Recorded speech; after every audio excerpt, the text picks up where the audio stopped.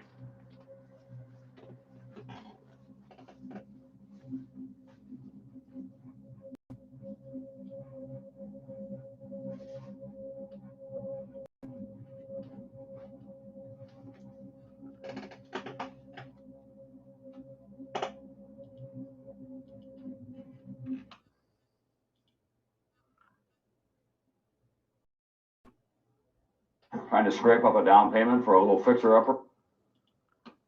You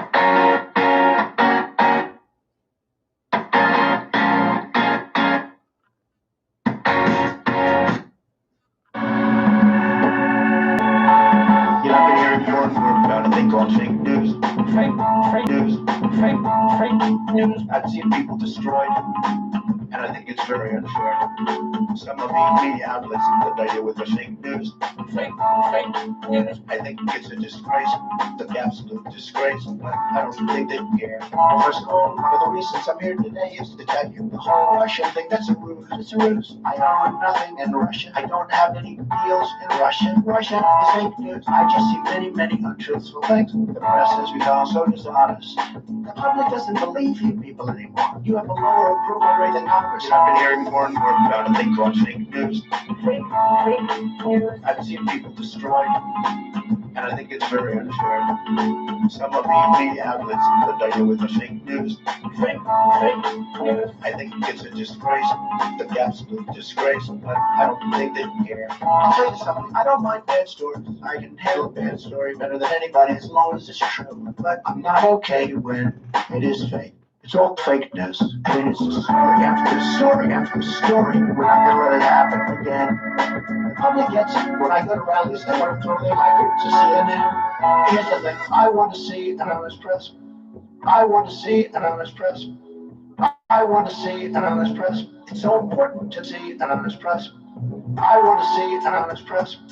I want to see an honest press, but our nation's reporters will not tell you the truth. So I'll go over just some of them. MSNBC, you are fake news. The New York Times, you are fake news. CBS, NBC, ABC, BBC, LA Times, you are fake news. The Washington Post, you are fake news. CNN, very fake news. Political, AP, BuzzFeed, Failing pile of garbage. I've been hearing more and more about a thing called fake news. Fake news. I've seen people destroyed, and I think it's very unfair. Some of the media outlets that I deal with are fake news. I think it's a disgrace. It's an absolute disgrace. But I don't think they care.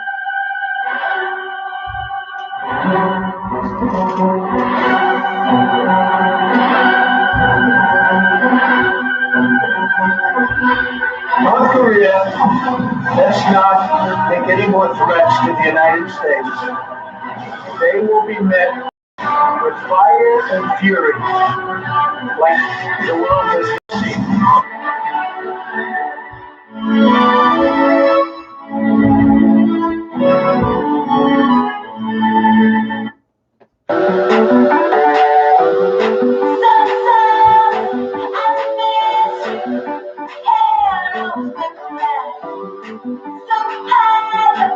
We are going to make our country great again.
No, not gonna happen.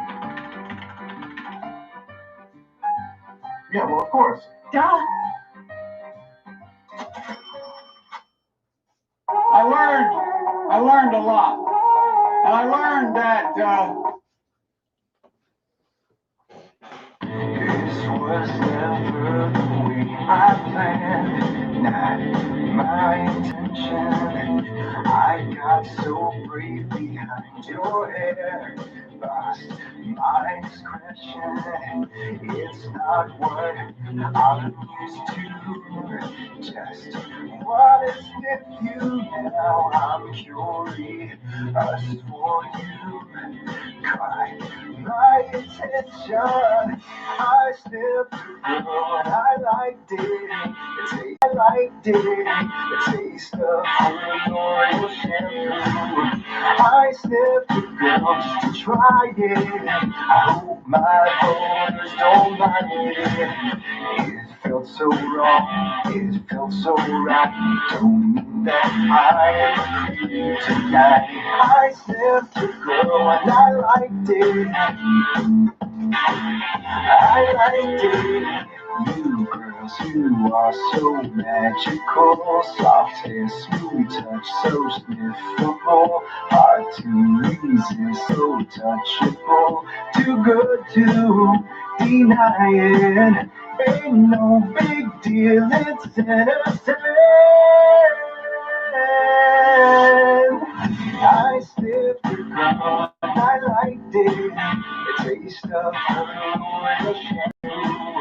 I sniffed the girl just to try it. I hope my voters don't mind it. It felt so wrong, it felt so right. Don't mean that I'm a creep tonight. I sniffed the girl and I liked it. I liked it. My name is Chris, and before I started using Redwood, I never felt the stamina, drive, and energy I feel pulsing through my body today. These shirt-tearing pumps in the gym are unbelievable, blood rushing through my veins. And now I know what my buddies mean when they say,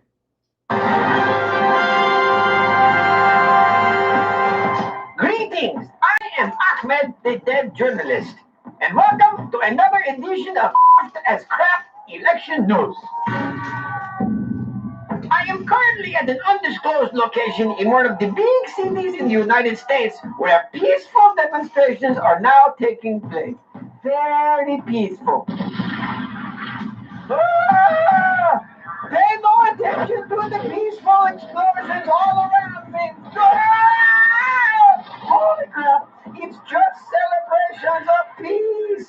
I think I was safer as a suicide bomber. Ah! Okay, moving on. Today, I have the honor of hosting a debate for the upcoming presidential election between two gentlemen we all know very well. First, the winner of the 2016 election, the outspoken and sometimes, what the f*** did he just tweet? President of the United States, Donald Trump. And his opponent, the most questionable presidential candidate in the history of this country, mainly because he lives in the basement and we're fairly certain his wife has him on a shock collar to keep him from saying random crazy stuff. Please welcome the former Vice President, Ben Hayden. Where the hell's the teleprompter? I can't see it with these damn glasses on. How can I give good answers if I can't read them? Oh, hey, who turned on the lights? Greetings, gentlemen. Hello again, Ahmed. Oh, Ahmed, look at you. You want to fight? I'm ready. There's no woodshed down here, but I'll take you behind it, Jack. Squirrel. What? Gentlemen, let's start right away with some questions. He's lying. Every question Hayden has answered so far has been a lie. There have not been any questions yet. I knew that. You know, cheerleaders are more fun to watch than the actual football game. But Jill says, no huggy, touchy, squeezy. But I say, it's okay if you're sure there are no cameras around. As you both know, the pandemic has been devastating to this country and to the world. Pandemic starts with a P. See? I got my faculties. I got my faculties, like teachers. Teachers, like when they write on a chalkboard and their arms jiggle underneath, makes me feel kind of... Mr. President, yes, you're not the president. Yes, I am. No, you're not. Hey, you still hosting Wheel of Fortune? Jill and I love you. Oh, and that Vanna White. I'd buy her, Val. President Grump, what will you do to prevent any future pandemics? That's easy. No more testing. None at all. See? No test means no one is sick. The fantastic American public will vote for it. Trust me. Plus, all these terrible viruses come from China. I plan to charge China an import tax on each case of COVID, and then I'll build a wall on our border with China. Mr. President, there is no border between the U.S. and China. Yes, there is. No, there isn't. Well, there will be, and Mexico will pay for it. What? Why? Because they still owe us for the other one. Did I ever tell you about the time I got a fortune cookie that said made in China? At least that's what the little piece of paper said. Only it was a sticker, and it was on my cell phone case. No cookie, just the fortune. True story. That was a sticker on your phone case that said made in China. Yep. If we had that wall on the China border, no more fake fortune cookies phone cases. I'm going to make that an executive order law. Listen here, bub, you're done building walls. I remember when I told Gorbachev to tear down that wall. Best speech I ever made. Jill said that speech made her horny. Oh, that was a good one. You better hope that China never buys the United States, because if they do, then the abbreviation for Virginia would be China. He said it. Yeah, Virginia. Did I ever tell you about the time I went to China? I went there with Hillary. Hillary loves China. That's gotta hurt. Did I ever tell you about the time when I was fighting in the Korean War? I was stationed in Kimchi. Those guys used deadly force on me 72 times, one for every state. And every time I took them behind the woodshed, I stripped down naked and I said, "Come get me, Kimchi guys, you bitch." What? Sarah Gideon's gas tax hike would cost your family big. We can't afford Sarah Gideon's gas gouge.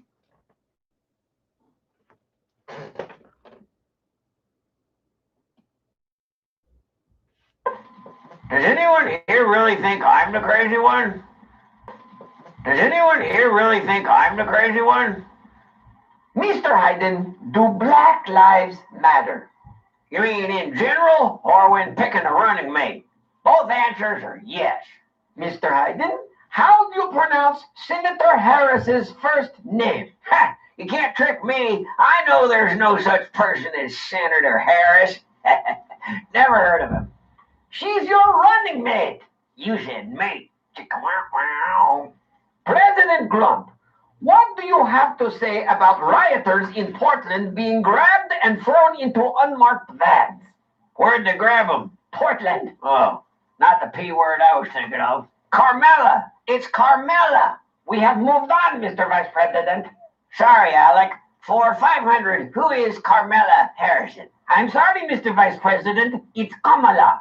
You dimwits. It's commie law, as in communist law, which is what we're going to have if she becomes vice president, and then president when this guy can't remember his last name. I sometimes call her Sweet Cheeks. Time for a pop quiz. What does Antifa stand for? I take it for incontinence. Antifa, that's the island where commie law is from. In the light of current civil unrest, how will you handle Antifa? I can't handle Antifa. I'm not supposed to touch any more women at all, except Jill. Jill said that anytime I can touch her Antifa. I kind of want one of those things. President Grump, What has the current administration done correctly in regard to the COVID pandemic? It's gone. I tweeted it away. It's not gone. Yes, it is, and baseball is back. You're welcome, America. Mr. Vice President, what would you have done differently in regard to COVID? When's this debate going to start? I'm itching for a fight. You know, sometimes I just itch. When the pandemic will be over with? Tuesday? Holy crap, this country is toast. Oh, how would you prevent future pandemics? To you, Mr. Hayden. Thanks, Oxnard. It's Ahmed. Ahmed. Hey, you know that show where that kid went dynamite? You should do that. Then blow something up. What are you talking about? I just want to go on record saying there is no pandemic. This is a hoax. It's just bad sushi from China. It's bad China sushi. Why do you think the Chinese have all these sushi restaurants? Sushi is Japanese. You, my friend, are a racist. See that? That's how you do it. You call them a racist and they got nowhere to go. We need better masks that can prevent germs, but at the same time can still allow you to sniff a pretty girl's hair from behind. What is happening? Sorry. I hope Jill didn't hear that one. Jill is my wife. You know, she looks just like my sister. I get them mixed up sometimes. It's actually kind of hot. Whoa, that was a big one. Well, you're lucky I'm not going to remember this. Starting to kind of like this guy. Next question. How can you help prevent a peaceful protest from turning violent? That's an easy one. Just send in the military and start shooting. I got that from General Patton. He was our second best president. Another question. Do you think mail-in voting can be fraudulent? Of course. Anyone can fill out a vote by mail, including all the illegals that work in my hotels. We need to delay the election until we fix that problem. If you don't believe me, just ask my BFF, Putin. I already mailed in my votes, whole box of them. It's going to be a landslide for Perot. Yee-haw! Perot's running again? Mr. President, how will you handle foreign policy? I say you grab it. You grab it by the policy. Do either of you think you're too old for the job of president? I'm still young at heart and hair. Seriously, I still act young, some say like a baby. And I still got all my male hormones. I mean, I know how hot my daughter is. I'll do. Am I right? Can you repeat the question in my good ear? Never mind. Next question. How will you help those who lost their jobs in business? You mean all the folks I fired from the White House? You know, when I was a kid, me and Cream Corn used to have a paper route. The lesson there is you got to pull yourself up by your bootstraps and get back on that horse. If elected, I will make sure every American has bootstraps and a whore. He meant horse. Darn. Hey, Bub, did you know that the donut is the state bird of Manhattan?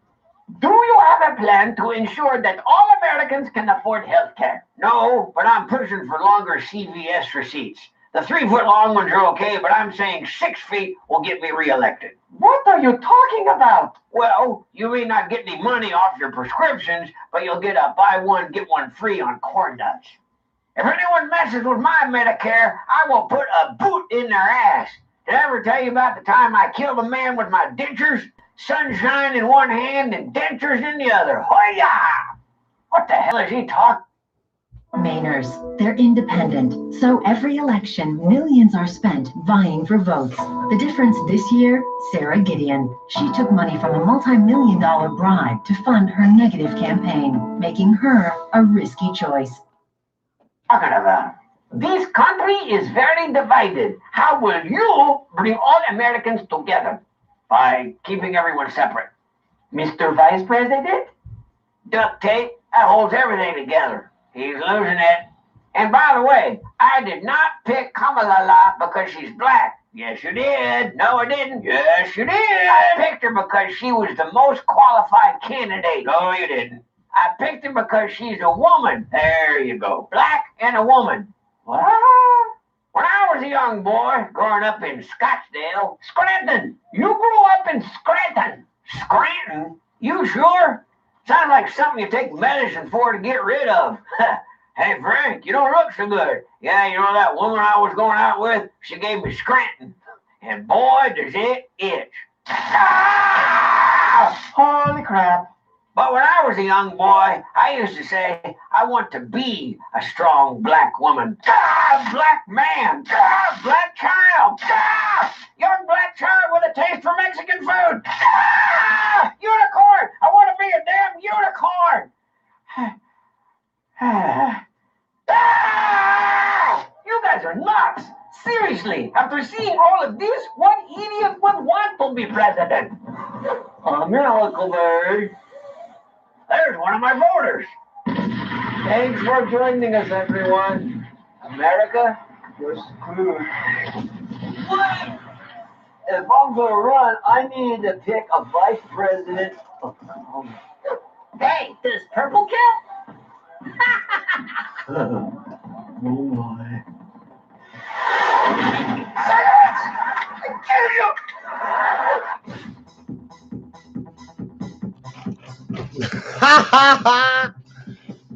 That's about the boat we're in. What's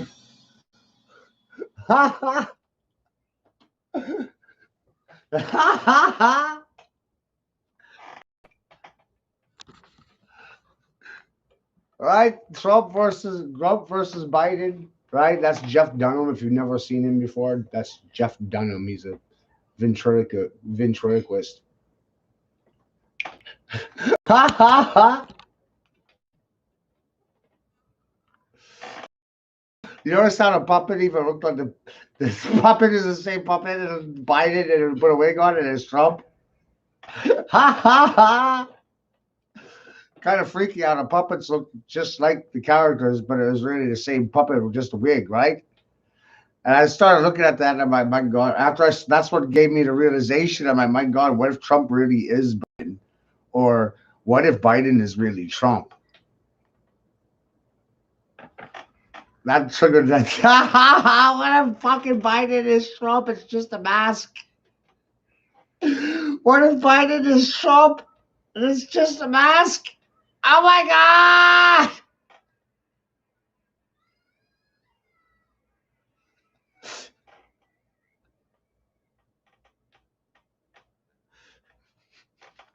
It's just a mask. It's just a story. Ha ha ha! Hey, Tony.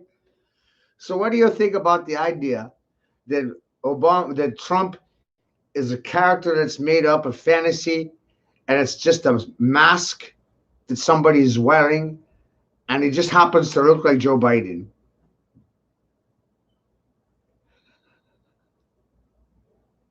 What if it's two sides to this? And Trump is kind of touchy-feely too. Ha ha ha! Ha ha ha! The whole country, the whole world's getting played by Biden because Biden is Trump. Trump is Biden. Biden was already in politics before Trump came on the scene. What if Trump is just a made-up character, a cartoon?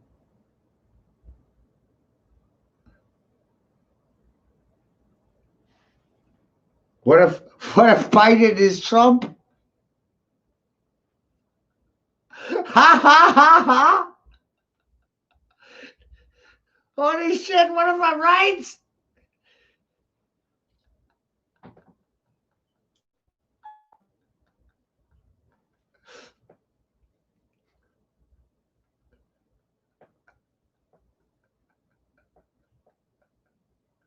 Ha ha ha ha!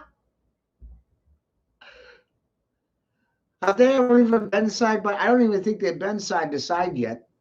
You know, in the same room. And you can have body doubles, lookalikes, not necessarily clones.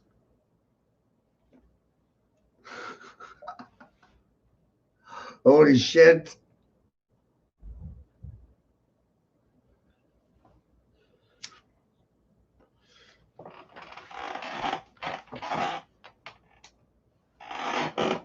That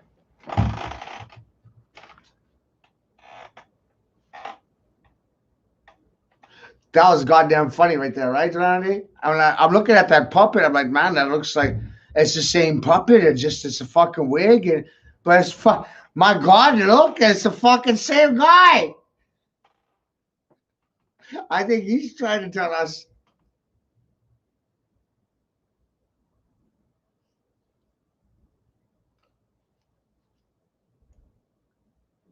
Ha ha ha! Ha ha ha! Right? That was epic, that piece, right? The 2020 presidential election by Jeff Dunham. We're hiding Trump Grump. We're hiding Trump Gump.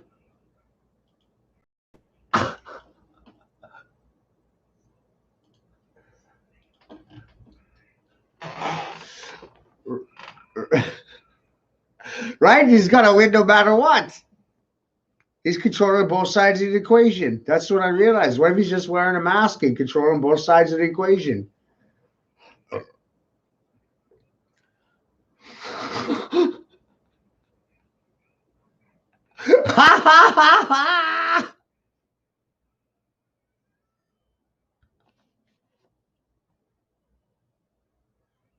Which mask are you going to pick? They're all masks, right? You know, you open up your closet, you got 30 fucking masks. Pick a mask. One for every day of the week, month. That's why they're all fucking schizo.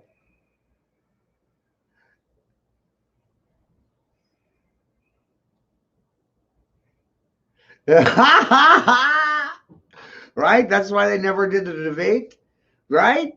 Can't be in the same place at the same time. Everything's pre-recorded, staged.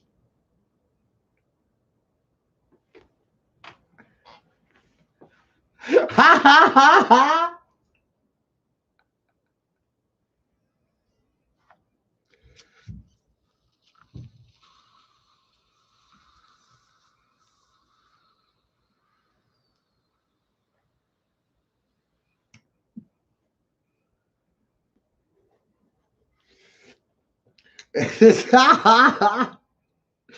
That's goddamn priceless. I've been looking at it, and I'm like, man, I really think it's the same fucking guy. And people aren't real comfortable sticking their nose out, you know, putting their neck out on the line when they have original ideas. I'm like, man, I know it sounds crazy, but I think it's the same guy.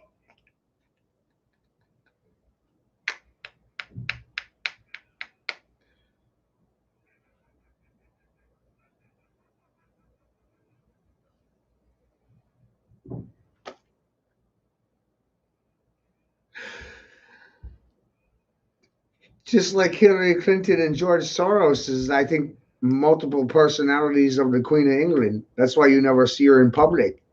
She's playing split roles. She's playing both characters.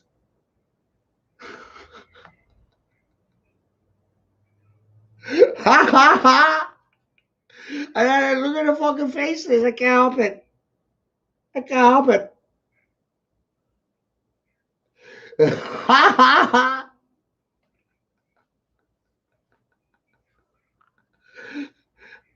The fucking same face.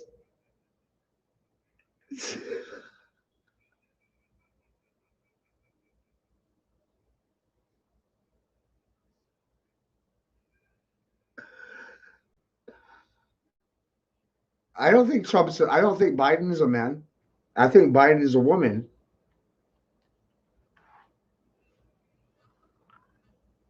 The women wear the pants and the suit and the tie, and the men wear the dress. I think they're both bitches. Ha ha ha ha! Ha ha ha! Tony's okay, they're the same person. Yes! Ha ha ha! Consensus! Roll out! Ha ha ha ha!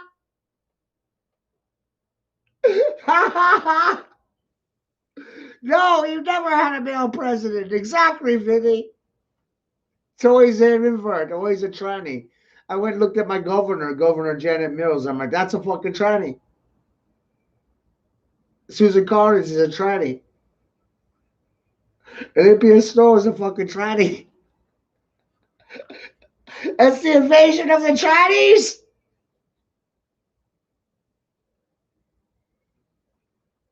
Oh my God!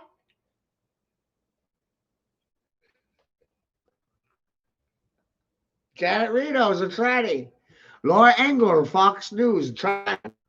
Just all of them. Fuck it. All of them!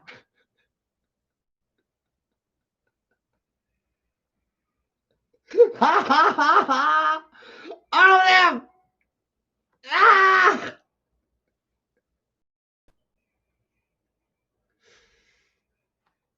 Ha ha ha! All of them!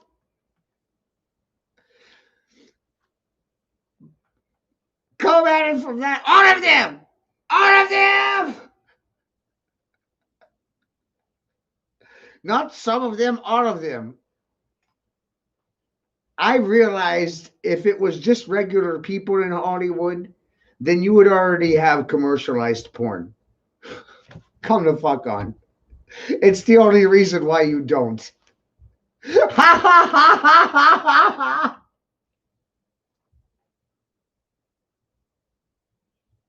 It's the only reason why it's not that way. You would already have it on broadcast network television if the fucking Hollywood elite weren't fucking transgender. It would already be mainstream. It'd be on ABC and CBS at 6, 8 o'clock at night. It'd be porn for the rest of the night. Commercialized porn. Ha ha ha! But Hollywood is inverted below the belt. So you don't have commercialized porn. And that's why. Ha ha ha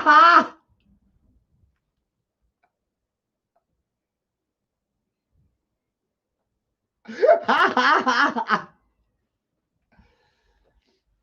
Sometimes I used to get CBC, Canadian Broadcasting Channel, Canadian Broadcasting Company, and the things that they would play 7, 8 o'clock, 9 o'clock at night on regular television, they would not be allowed to play those things in this country.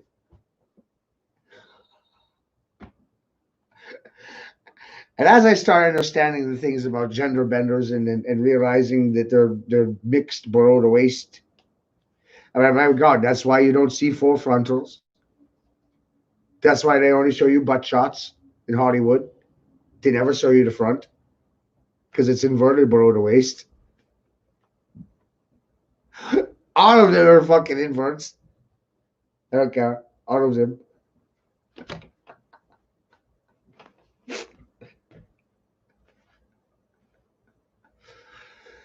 That's what made me realize that if it wasn't that way because of the Baphomet and this occult religion that's gone on for thousands of years,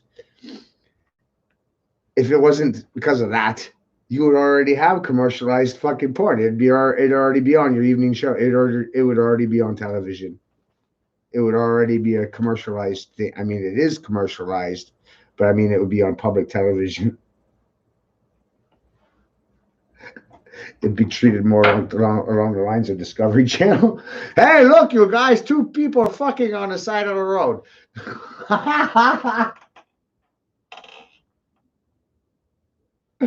With a voiceover from Morgan Freeman.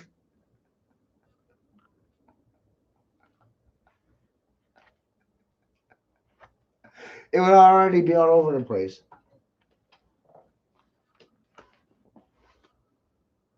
Lady Gaga and Jennifer Lawrence still have their penises. That's right. Oprah's got a big penis, man. Michelle Obama's got a big penis, too. I wonder whose is bigger, Oprah's or Michelle Obama's? I don't think you want to know. Who do you think's got a bigger horse's dick? Ha ha ha! I'm bound to offend somebody with my speech. I know it. I don't give a fuck. Am I supposed to? Why? Your existence offends mine. You're already offended by my existence. So why should I be worried about your emotions? My existence offends your existence.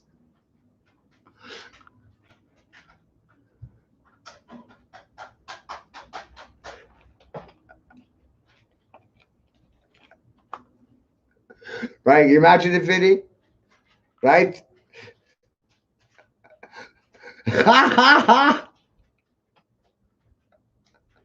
Morgan Freeman being a narrator for a National Discovery expose on human sexuality, and people are fucking on the side of the road or in the cars or in the ghetto or the library.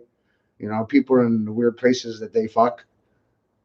Make a National Discovery video about it, sell it on cable channels, commercialize it, make billions of dollars.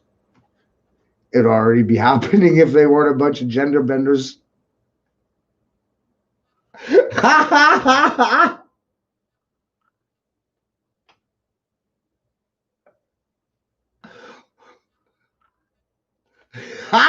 would already have this shit. Come on.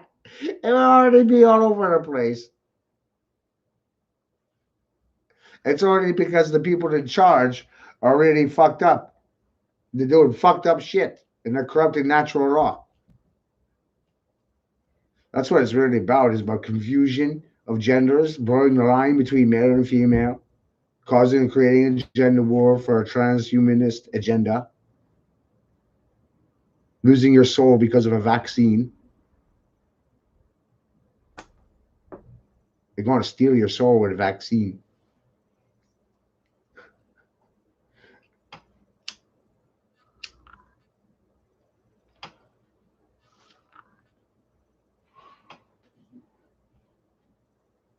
It's going to corrupt your DNA.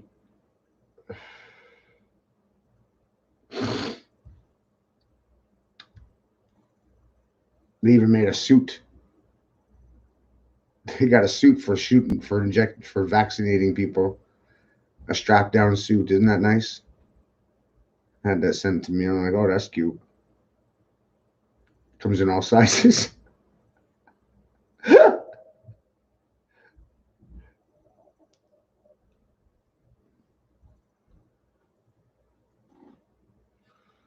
There it is.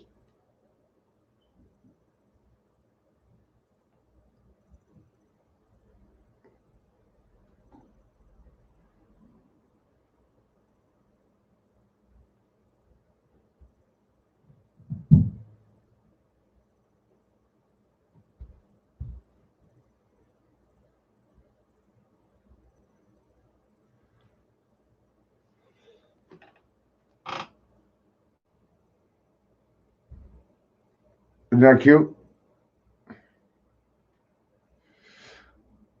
Forced vaccination. Isn't that a cute sight?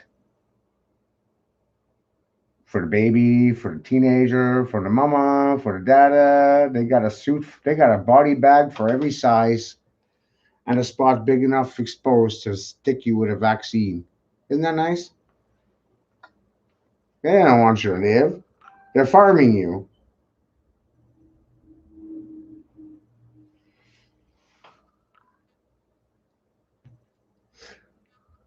When you start seeing the tools and the devices. Did I have one in tie-dye? Right? They don't care if you were going to consent or not. They're just going to do it to you. They're going to hunt you down and stick you. You don't have any fucking say in the issue. That's how they've been prepping it for 50 years.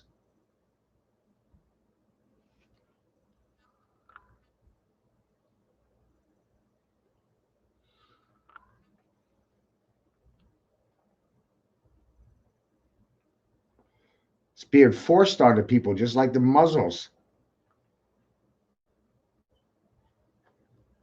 You didn't consent to anything. There's no proof. There's no evidence of consent to a thing. That's why I do this channel. It drives me nuts to understand it. We never gave consent to anything. In our entire lives, we've never been asked or gave approval. It's been tricked out of us. Silent consent to pedophilia, to cannibalism, to corruption.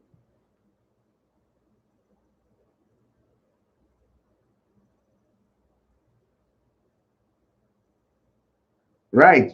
That's why they trick people into voting, Tony.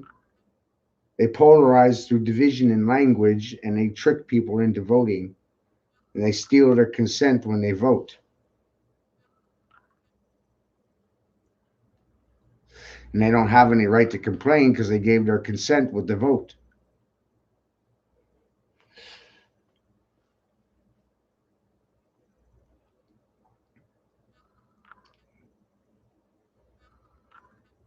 Voting is giving consent, giving them approval.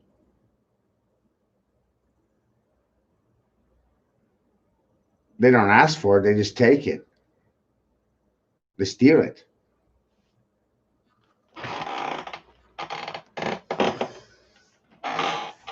And then they digitized everything in the process, forcing people to play catch up, always chasing new technology and learning new words, continually changing the dialogue.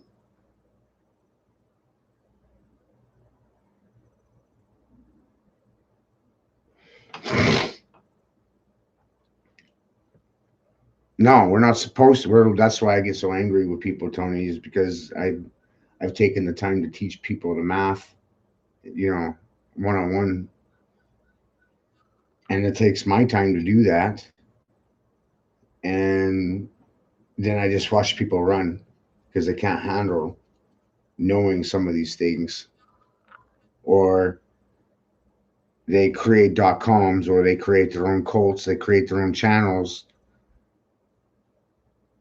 They go out on, that's fine, you do whatever you want, but nothing's really going to change by competing.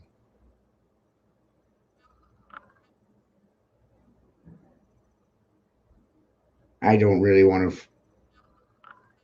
Right, Randy, their ignorance, our ignorance isn't their problem. Right. It's really hard to show people that cooperation is the key to survival, not competing. I can't put a price tag on the things I understand because they're priceless. I don't put a fee on my work, not because it's junk, but because it's priceless. Couldn't put a price tag on what I understand. It's priceless.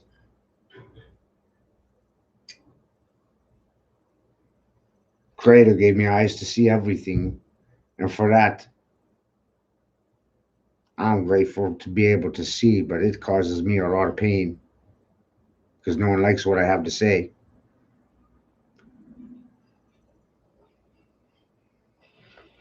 But it goes back to ignorance. It's not our problem.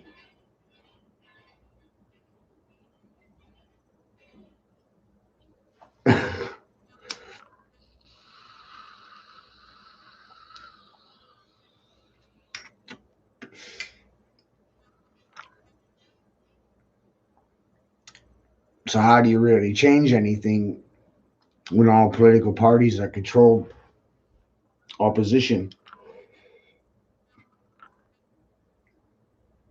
Nostradamus says we win. I believe Nostradamus. I don't know how. But it's realizing cooperation is key. I do understand that. I understand that the schools are programming centers. They're mini psych clinics. They're prepping children for prison, not success or survival. They're not giving them life skills, trade skills, craft skills. They're not teaching them how to use tools, how to measure, how to read and write properly. I understand what the hell is going on. And people are losing their ability to communicate because of dictionaries being continually watered down.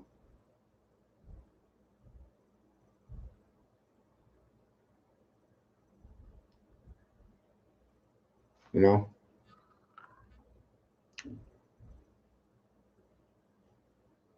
That's all I do. I stand out here proving showing you that the people that are really have no intent. There's a difference. You can tell. You could tell a difference between somebody who's trying to push or sell or somebody who has no intention in what they're presenting. They don't care how you react to it because it's not contradictable. Truth doesn't care about your feelings. And these things will tell you if the person's being real or not. If they have an agenda. People try to say I have an agenda. So where the fuck is my agenda? There's no PayPal account in there. I'm not asking for a handout. I'm asking for my time to be valued. But is that really a crime? I'm fucking teaching. I'm showing improving treason. I'm fucking showing how the skills of English and mathematics have been watered down over the last 100 years. Is that worth nothing? Something? I can't put a price tag on it.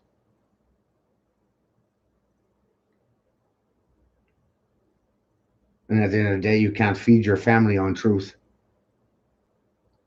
I wish it was that simple.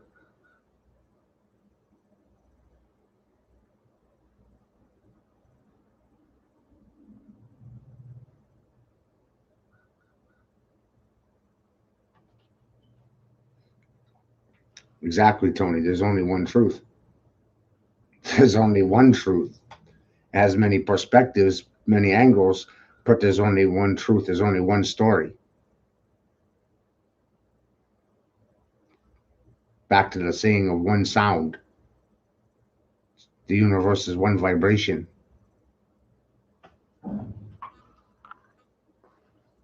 Just one story.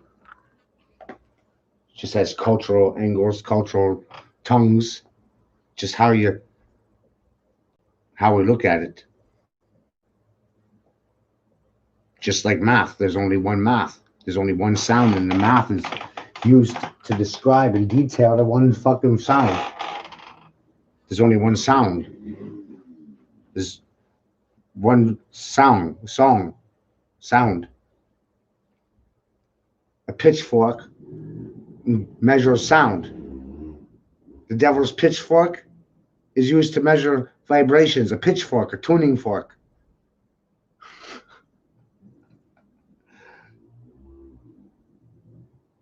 Everything is vibration.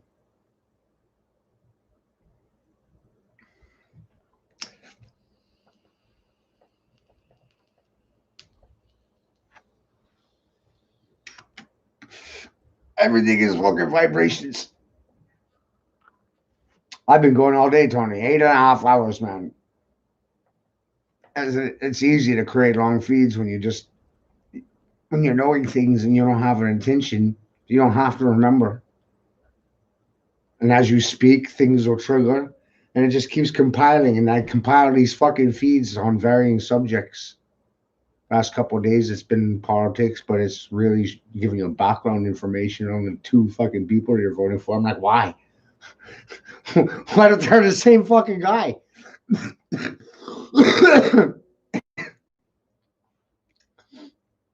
That's original thinking. What if they're the same guy wearing a mask? Mission Impossible, Tom Cruise.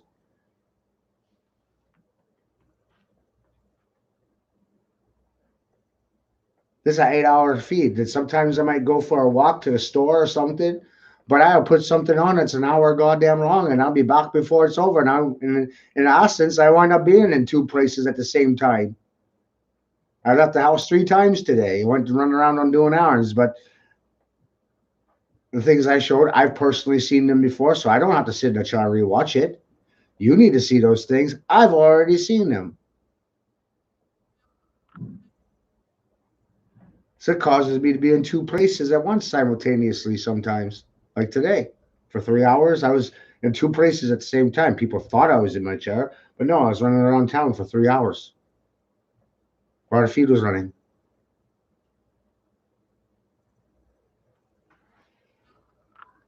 Holy shit. Ha ha ha ha. Ha ha ha ha. So sometimes I literally am in two places at once. Ha ha ha ha. That's goddamn magic. Ha ha ha. That's why sometimes these feeds are that long, Tony. It's just I understand. So, like one day I did a 12-hour feed on Saturn. I busted Saturn's ass. Every religion in the world is dedicated to Saturn or Venus. But Venus, the translations on Venus have been fraud over the years. Venus is a woman, not a man. Venus is Lucifer, Lucy. Venus is also referred to as the sun.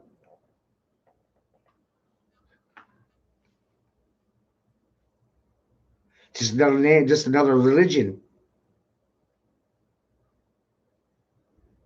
A part of Lady Liberty, Statue of Liberty is a tranny. Apollo. Apolliana. Lady Liberty is a tranny. Ha ha ha ha! Go fuck on!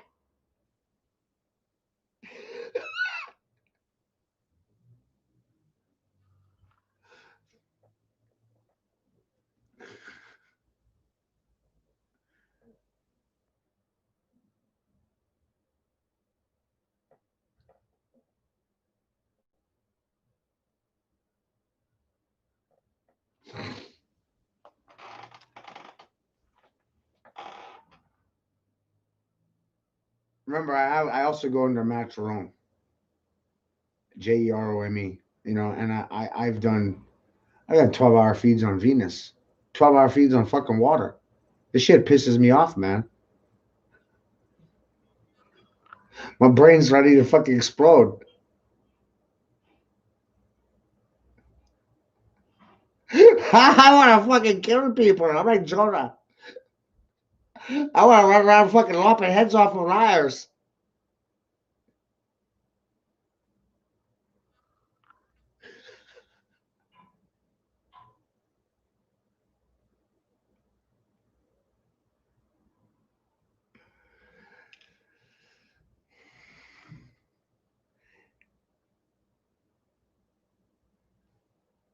When you inverse everything, the east becomes the west, and the west becomes the east. The north is the south is the north. When you turn it in.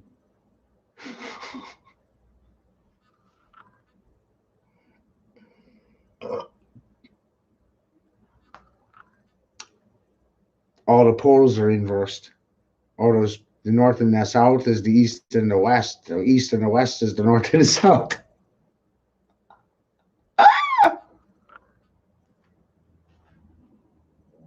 That's why up is in. You look up, you're looking in.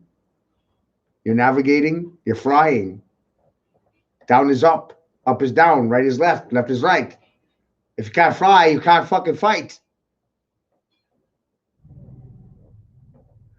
Avionics. Push down, you're going up. Pull down, you go down. Go up, you go down. To the left, you go right. Right, you go left. You got to learn how to fly.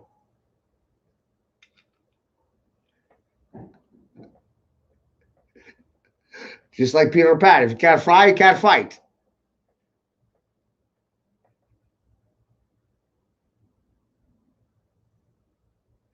They don't teach children how to navigate, how to use a compass. You need to learn how to use a compass in order to navigate.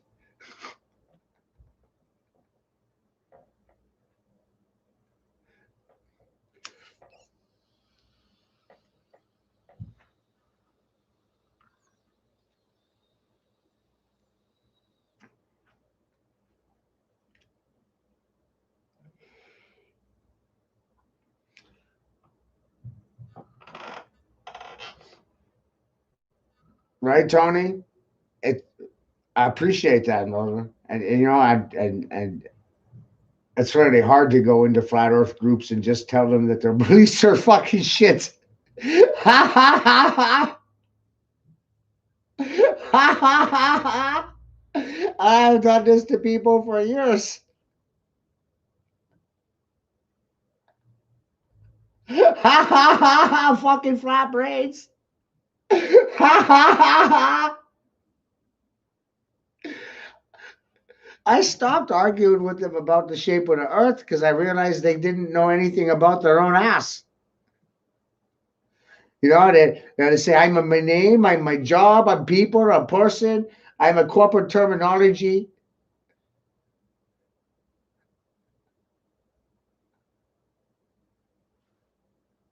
You're not those things. That's part of the conditioning. But that has nothing to do with species or biology. Fucking A.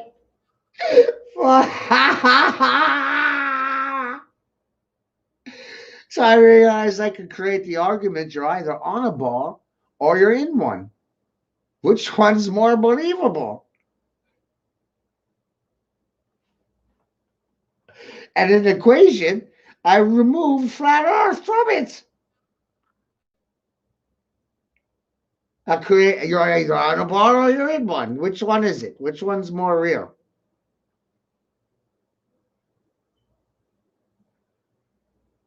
You're either a goat balancing on a ball or you're a hamster running around inside one.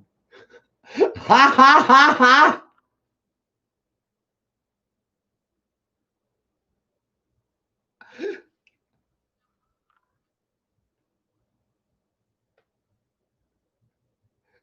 Ha ha ha! Jimmy, did you see my post about Neutron being a tranny? I said, that's a fucking fake mustache. There's a glue on. Goddamn flat earthers. Was a flat earther. Now he's telling you to love Jesus. Holy shit, Jesus is the devil. The devil, mommy! No one will believe you!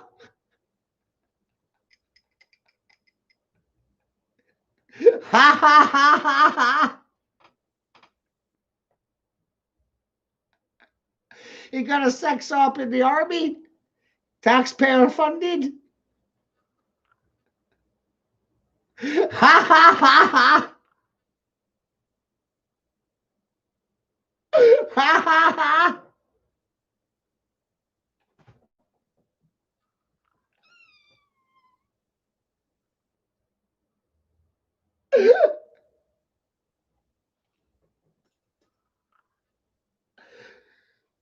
Some of you probably don't know who Neutron is.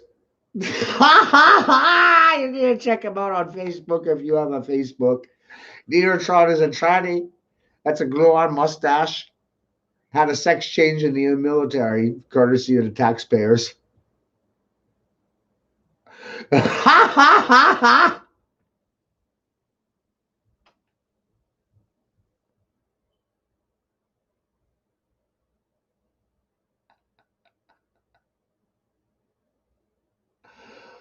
Oh, oh, oh.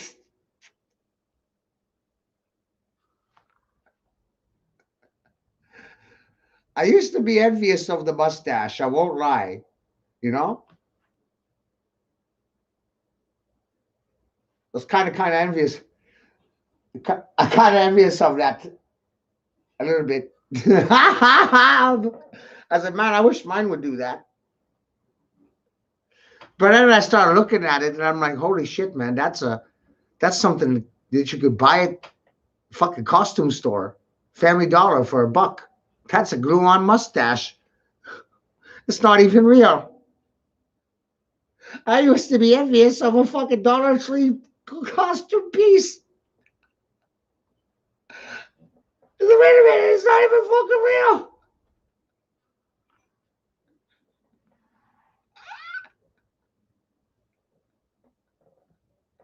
Ha ha ha! The eyes are goddamn femmy. Oh my god, Jimmy, his eyes are so femmy. I know. Once you start having your tranny door on, tranny door. Spot the tranny. Tranny radar. Tranny door. I'll come up. If you have a better word, I'm all ears. Right? Telltale signs, the hands. I have man hands. These are man hands. Ha ha ha!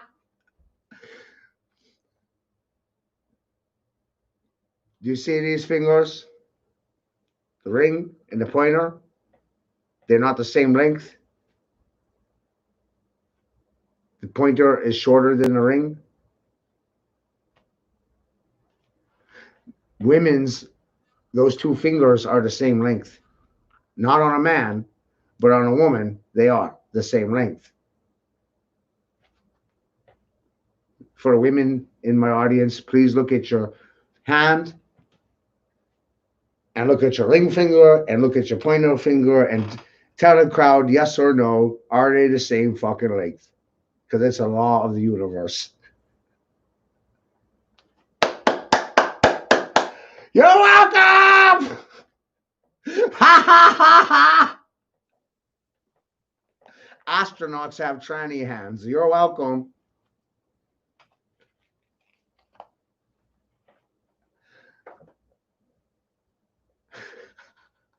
Ha ha ha! There's a clue for you. Astronauts are astronauts and actors. Actors, the astronauts, they have woman hands. All of them.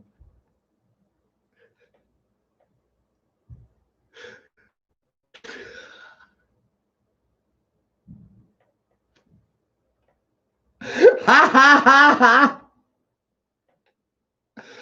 And their pants, their uniform pants, they have 3 vertical stripes in each leg.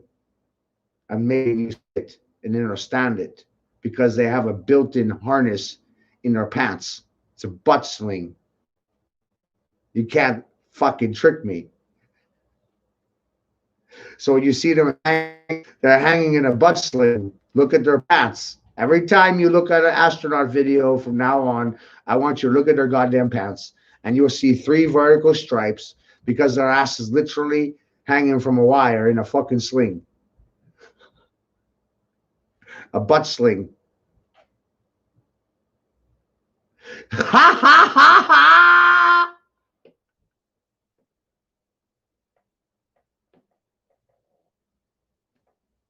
Ha ha ha!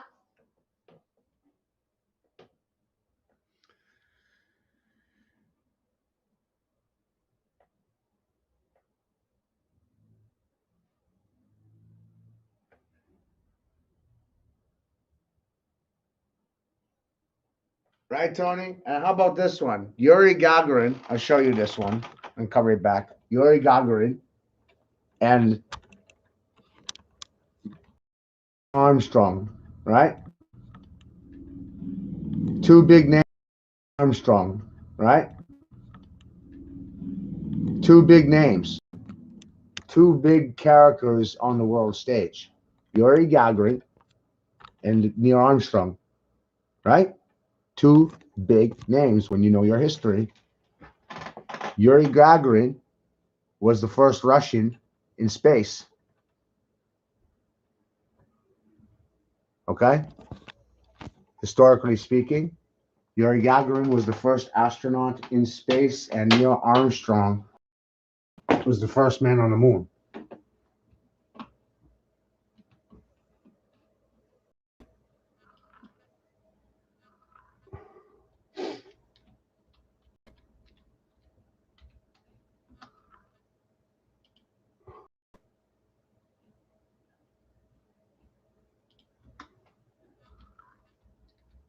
I know. Why are you typing in Churchill and Crowley? Well, it's just because I forgot to save it. But there are many things to say. In England, it's a very well established. All right, get a load of. Get a load of this. A picture is worth 1,000 words. Get a load of this. On your left, the first man on the moon, Neil Armstrong. On your right, the first man in space, Yuri Gagarin. Icons, heroes, doppelgangers. Have you met your doppelganger? It's sometimes implied we all have one, like a soulmate, but do we?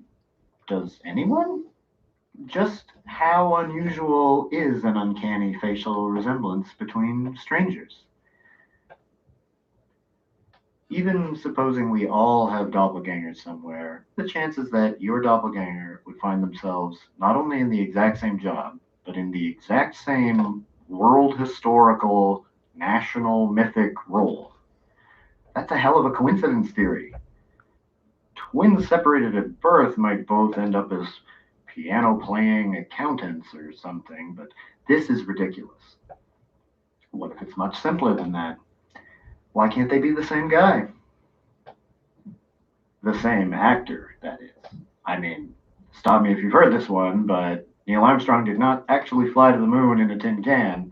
He played the pilot in a high-profile hoax or mockumentary about flying to the moon. Same goes for Yuri Gagarin's historic first space flight, which was seriously doubted at the time for various reasons. But those doubts were cut short by the immediate congratulations of JFK. Gagarin's voice was heard claiming to be seeing things he couldn't have seen from where his capsule supposedly was. He claimed he had no camera, which, please. Another flagrant hoax. So Gagarin and Armstrong were both actors pretending to be astromen, and they were dead ringers for each other. And, oh yeah, Gagarin was dead before Armstrong became famous. Died in a mysterious crash in 1968 in circumstances cloaked in obscurity and ever-changing speculations. In 2013, his fellow astroman cleared it all up with a new and fantastically implausible story to explain why there was no mid-air collision, but also no time for Gagarin to eject before crashing, and he was torn to shreds. His poor fellow astronaut had to identify him from shreds in a bowl. One of them luckily contained a telltale neck mole that he saw at the barber just a couple days before. It's ridiculous, but in other words, it looks like Gagarin faked his death. Or rather, they retired his character. Unless you think Armstrong lost his twin brother to this nonsense and still went along with it. Would it help if you learned from Wikipedia about Armstrong's marriage that there was no courtship to speak of and they could not remember the circumstances of their engagement? Sounds like an arranged marriage. Anyway, this resemblance is objectively off the chain and demands an explanation, even if you think the moon landing was real. In this brief introductory blast, we can only invite you to contemplate what an immense synergy this face race provided to the psychological effect of the Apollo missions, regardless of the reality of them. So do you think they're twins or the same guy? Or do you believe in one of the greatest coincidence theories ever sold, that the first man in space and the first man on the moon just happened to be dead ringers?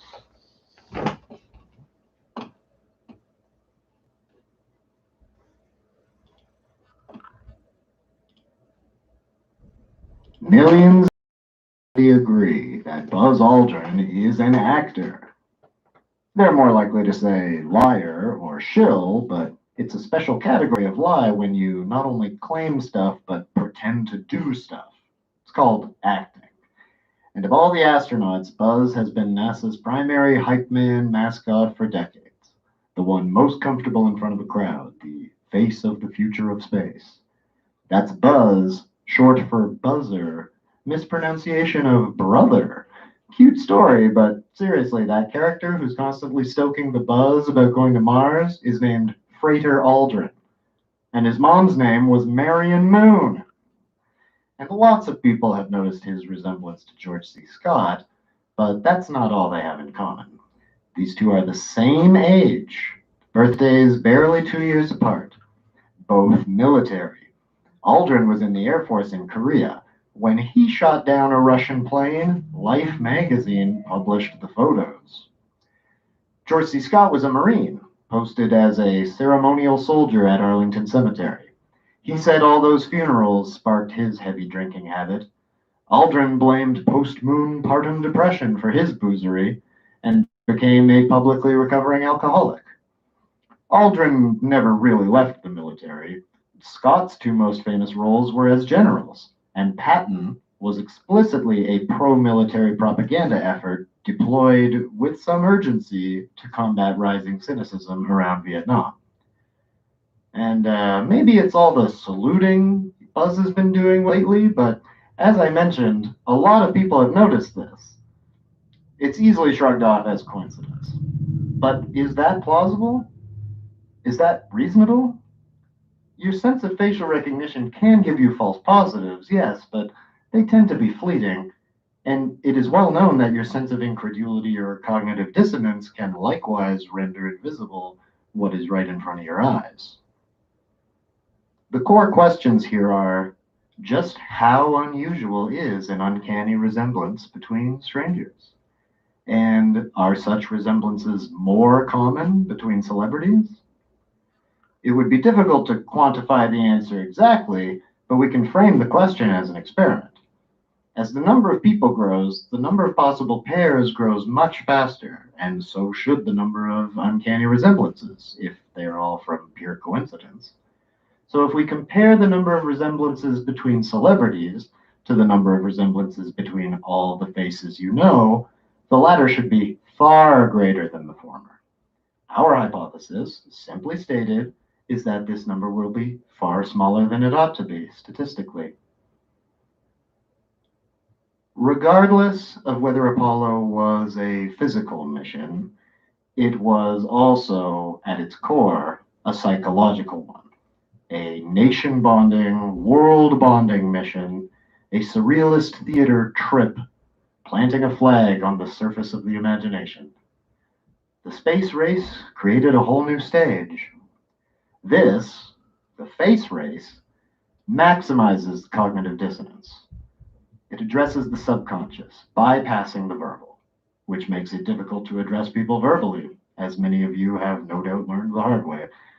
Which is why, beyond the circumstantial coincidences between these two, beyond the statistical experiment, the primary argument we present is a truly accessible, non-verbal conspiracy theory.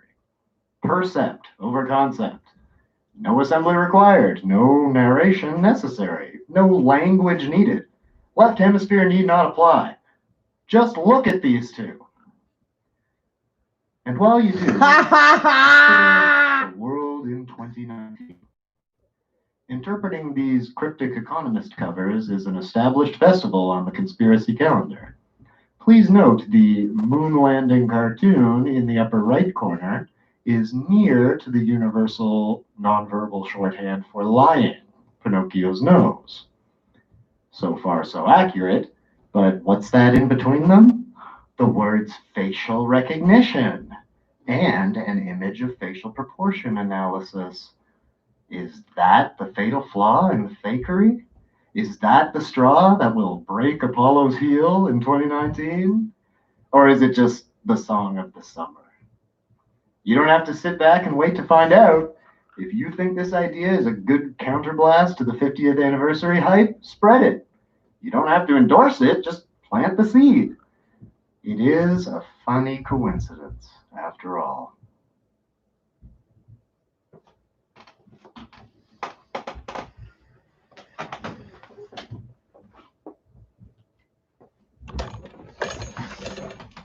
Are you laughing now? Are you laughing now, you guys? That's some funny ass shit, right? Ha ha!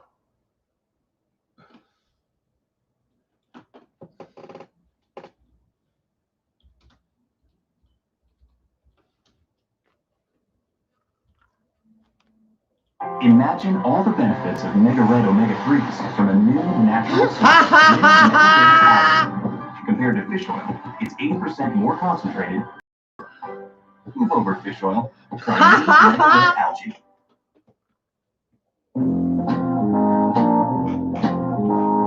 Ow! It hurts you! You never been to the moon.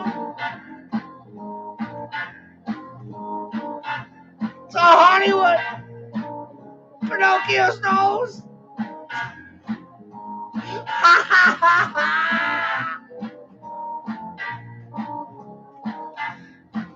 I got truth on my side.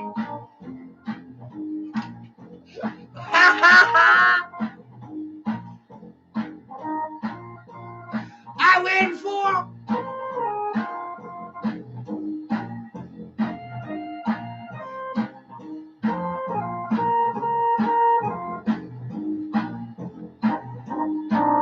That's some goddamn funny shit.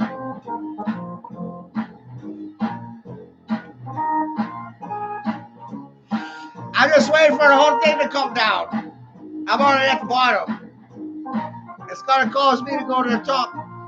Where's my goddamn notebook? Where's my notebook?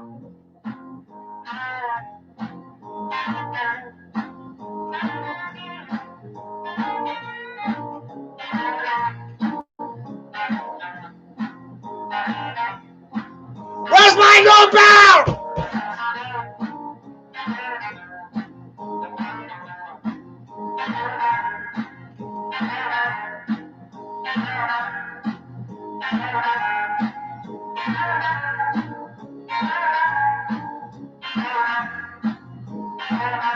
Woo!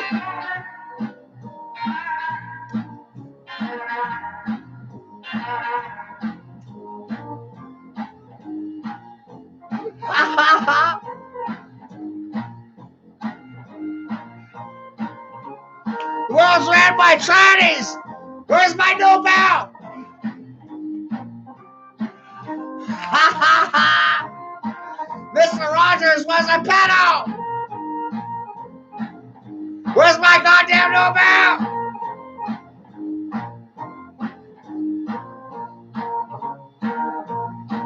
Ha ha ha ha!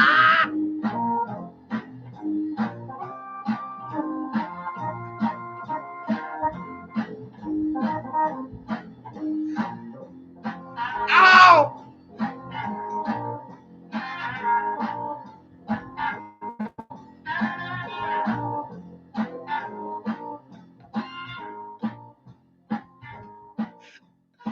Woo!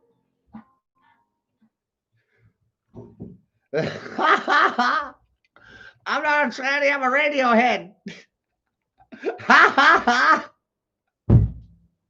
I'm a receiver.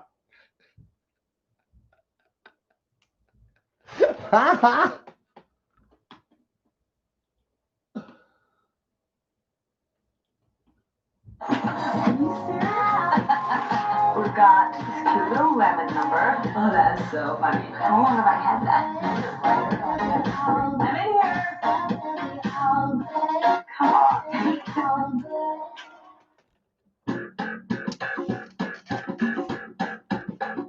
Rubber Band Man. This is an old song, Tony.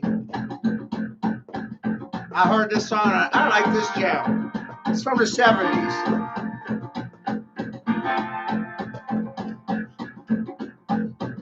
It's older than me.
Once I went to hear them play at a club outside of town. I was so surprised, I was hypnotized by the sound that put down. When I saw that short fat guy with a man between his toes. Hey, I laughed so hard, I man got down when it finally reached that low. Hey, y'all, there you sit. You never heard a sound like a man. Man, without control. Man, it's on the jam. I take all the can you wriggle it up? Move around his nose. Little teeth blow your mind. And all the music, just keeping time. Learn the world. Did he learn that?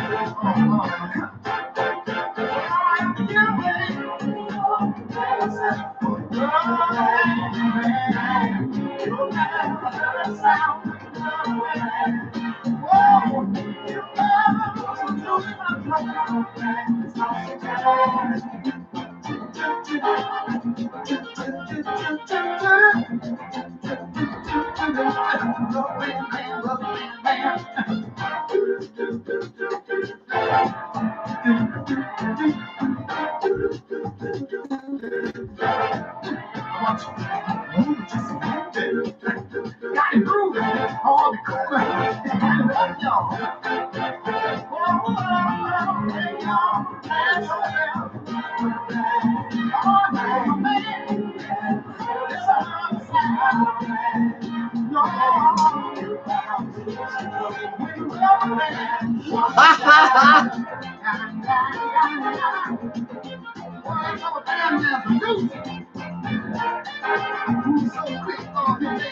Shut it down! Stop it! Ha ha ha!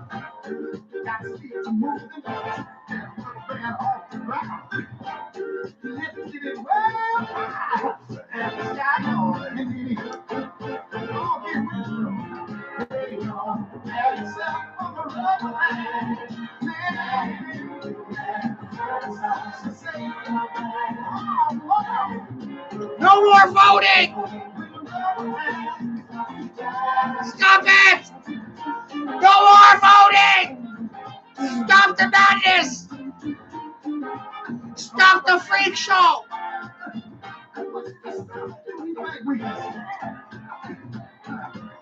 So much rhythm, grace, and debonair for one man.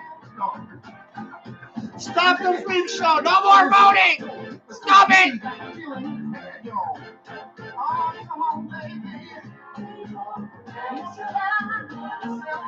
No more!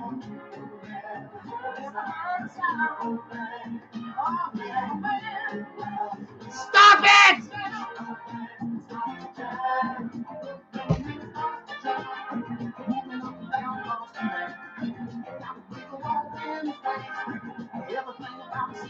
Shut him down! Shut him down! It's the same guy! Stop it!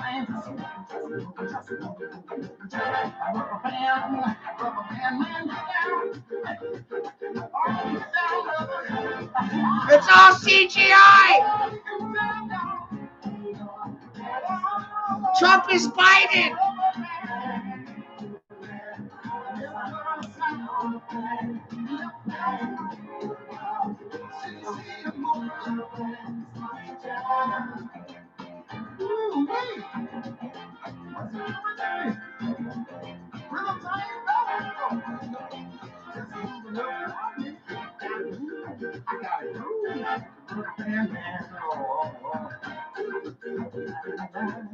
Ha ha ha ha!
feeling good.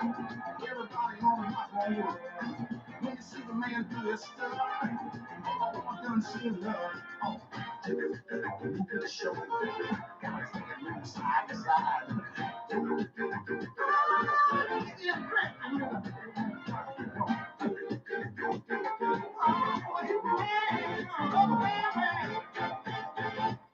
It's the same fucking guy. Ha ha ha ha. No, I'm good.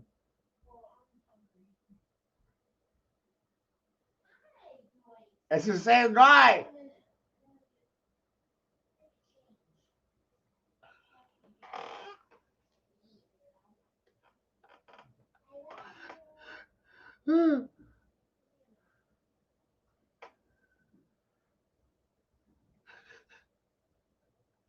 Ha ha ha!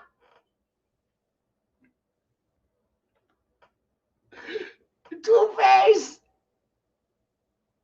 Two-Face is the same guy!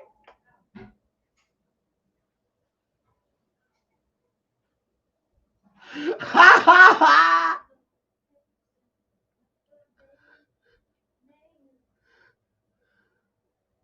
This is some evil shit! Baby, is this your coffee? No. Yeah. No. No, that's it. It's not even. I wasn't gonna drink it. I was wondering why it was there. Because I forgot about it. Ow. That was my cup from this morning, but I didn't think I left it. Same fucking guy.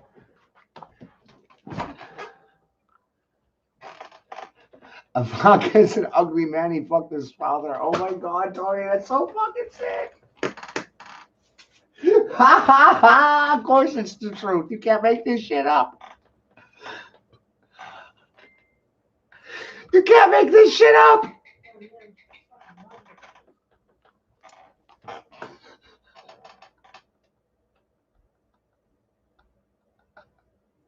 Ha ha! The sicker it is, the truer it is. The crazier it sounds, the more true it is.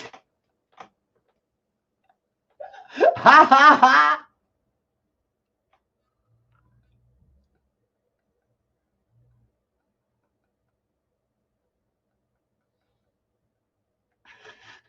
Ooh, ooh. Ha ha ha!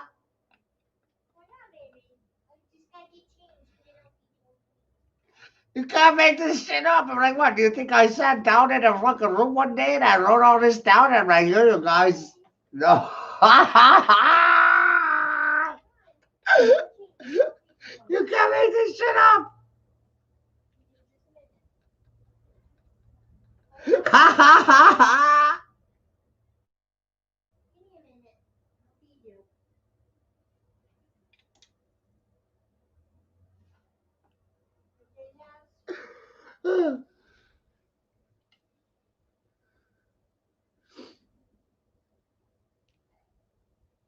Ha ha ha!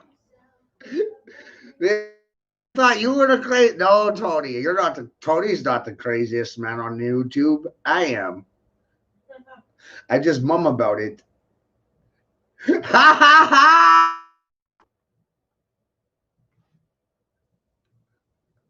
Ha ha! Just mum about the facts. I let you think whatever you want. I don't want to infringe on your free will. Ha ha ha ha! Ha ha ha ha ha! I can't be doing that. Doesn't mean I can't show you things.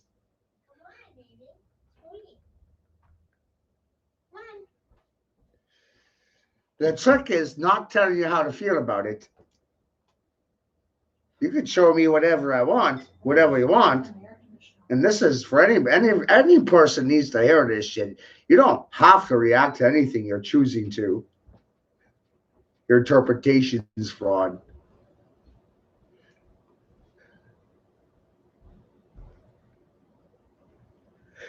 Perception is fraud. You're choosing to react. People are trained to react. You're choosing to react. Positive, negative, doesn't matter. You're choosing to react. Not reacting is a choice. Ha ha ha ha ha! That's your third option.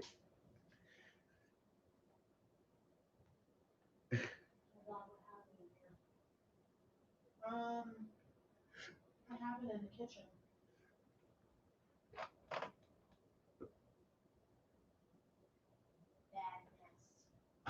I'll take care of it later. Right, Don? How do you call the moon? Just common sense, right? How do you call the moon? And when you realize the kind of things that they're hiding, you really just can't give a fuck about idiots' reactions. It's not required. It's not required. They're uneducated. They know nothing. All they know is what they're told. And then they repeat what they're told. They're fucking parents and they don't even know it. Ha ha ha ha ha! They're parents and they don't even know it, Tony. Someone's gonna have to help me with dishes.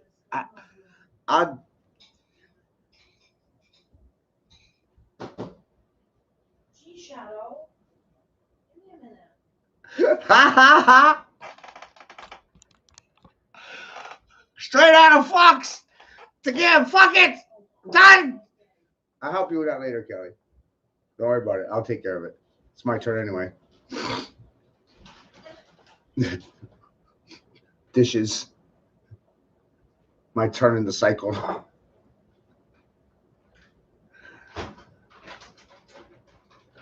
I hate doing dishes. Who likes doing them? Nobody. I don't like to do them when I get home from work. I know. You don't have to. I'll take care of them a little bit. You want anything to eat? Right, Don? What is right? Try it out. Call 411 and say, what is, I'm looking for the moon phone number. How would you even ask for the moon's phone number?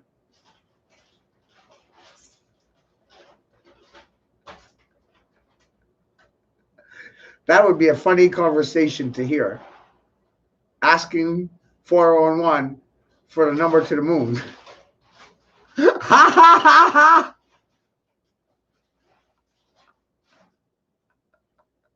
Shit.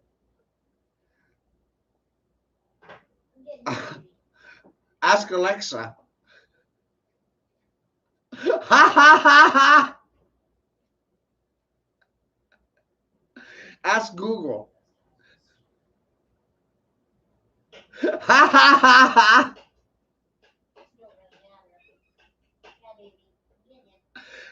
Holy shit. Ha ha ha!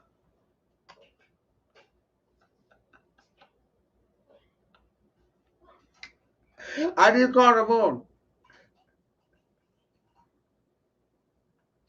Ha ha ha! I'm never gonna get tired of that for the rest of my life. How do you call the fucking moon?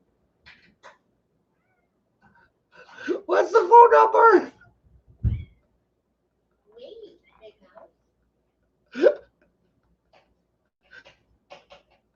That will never get old. Ha ha ha ha!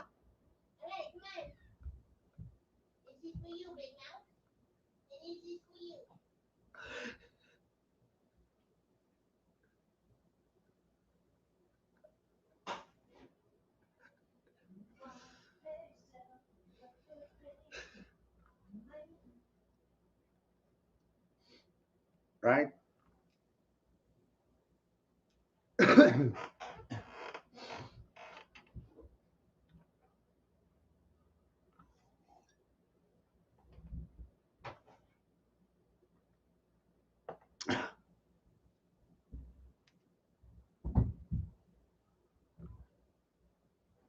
Saturn is the sun to the universe. It's the center of the universe.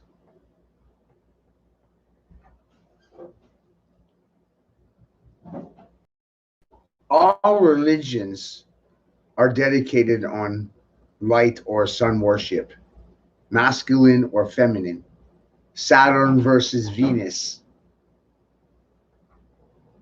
worshiping luminaries, celestial bodies, otherwise called planets.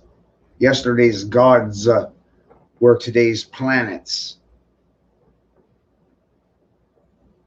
Greek, Roman, all of it. Polaris, right. Polaris is the midnight sun. You realize Polaris, that's my point. It's they kept changing the titles from one planet to another based on civilization. But all religions are based around solar sun worship. But I'm with Tony in the mindset of Polaris never moving, realizing it's also referred to as the dog star. And dog backwards is God. So Polaris being God's star, otherwise known as Sirius, or the star of Isis. That star has 1,000 names attached to it. That's what the pea brain needs to wake up to. It has 1,000 names because of religion.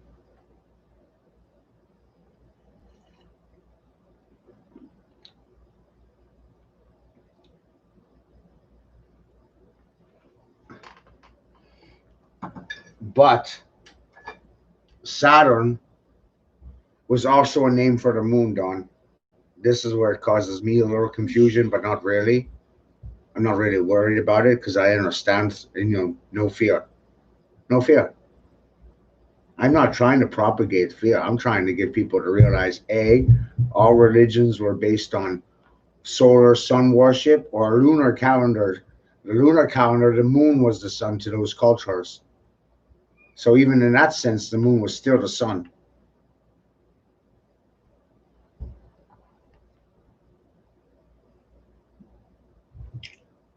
And at that point in time, under the lunar calendar, I believe the moon was called Saturn. And like me now, that really fuck your head up to know that the moon used to be called Saturn? Made me almost fall out of my chair when I found out the lunar Saturn. The moon, lunar Saturn. That blew my goddamn mind to wake up to that fucking fact. I just gave you your dinner. Why are you not eating, baby? How's that for a confusion? Moon used to be called Saturn. And I'm sure to a lunar-based culture, the moon was the sun. I mean, that's just logic at work there.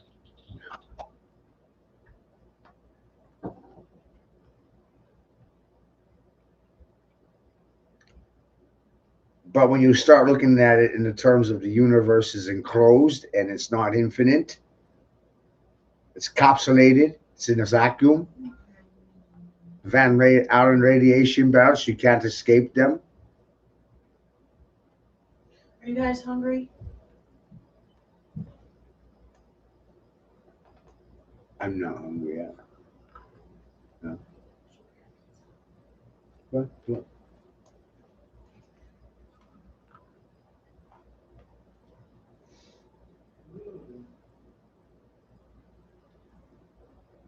Right. And I'm my neighborhood Chinese restaurant takes Monday off because that's their holiday. That's their church day. They go to church on Monday because it's Moon Day. They honor the moon. And in Islam, they honor the moon. The sun is the moon. So I started looking at the idea of the sun being a refraction of the moon. And Polaris caught between the two in some way. I don't know. Some of these things are just an idea form. They're really hard to prove. A light beacon, like a lighthouse, and the sun and the moon is spinning around the Polaris as a center point, as a possibility. But That would also explain the octahedron concept in the egg. Realize if these are based on old scripts and not technology.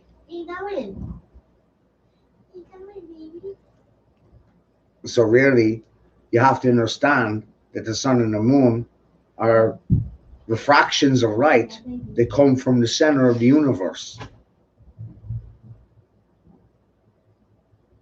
Opposite ends of the same light.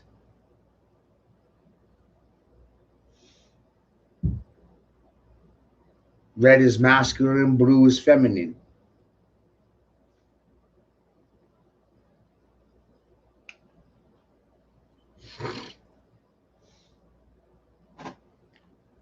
Polaris would be the solar star, the God star, dog star. I'm just looking at it. It's in the letters. You just turn the letters around. Now you have God star. It's using logic. It's in the words. It turned God into a dog. Oh shit.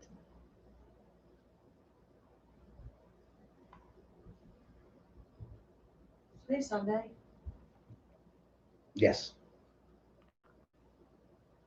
Right. Polaris lights up the moon, and it's look at it like a light beam. Right? You look up in the sky, you're seeing a circle, but it's not a sphere. It's flat. It's a disc. It's a frisbee. It's fucking flat. You can't land on it. You're not going to land on the sun. You're not going to land on the moon. Polaris is serious, yes. It's part of realizing that that one star has 1,000 names.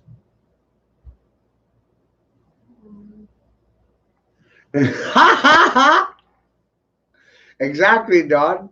That's how I started my art. You know, you said think about a record on a turntable. Well, think about spinning a ruler on the tip of your finger. Spin a ruler on your finger.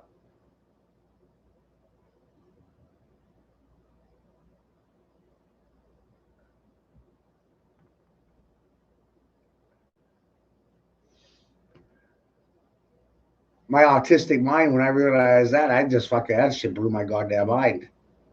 All the fucking dots on the line, and my holy shit, I spin a ruler on my finger, looks just like a fucking record. Ha ha ha!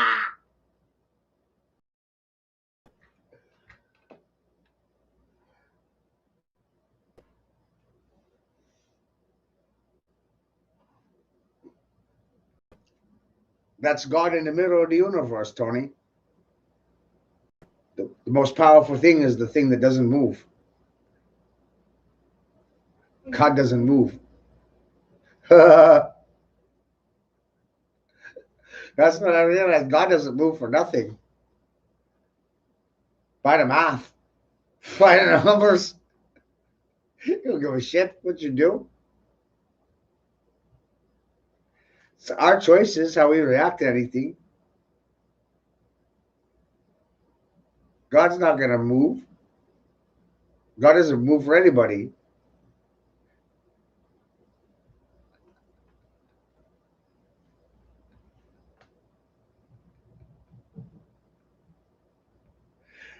God doesn't answer prayers. God doesn't answer your prayers, Tony. God gives you questions backwards.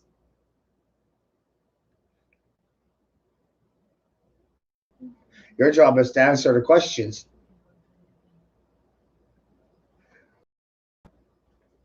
Whoa. Whoa.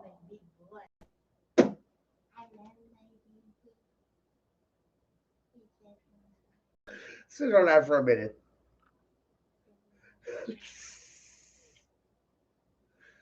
How many people out there? God doesn't answer my prayers. God doesn't answer my questions. Think how many people are out there in the world crying. God doesn't answer my questions. God doesn't answer my prayers. Bore me. God doesn't speak to me. How many times you heard that shit? What's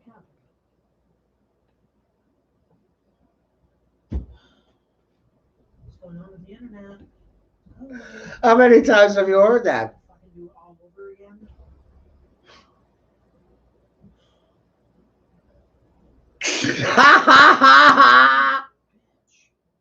God never answers your prayers.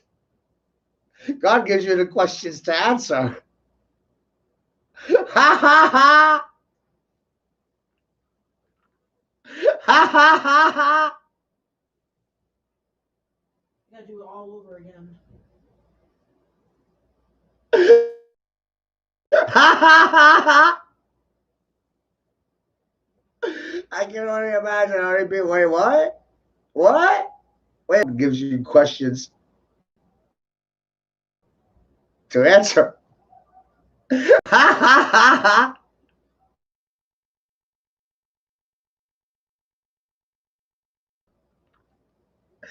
Ha ha ha ha!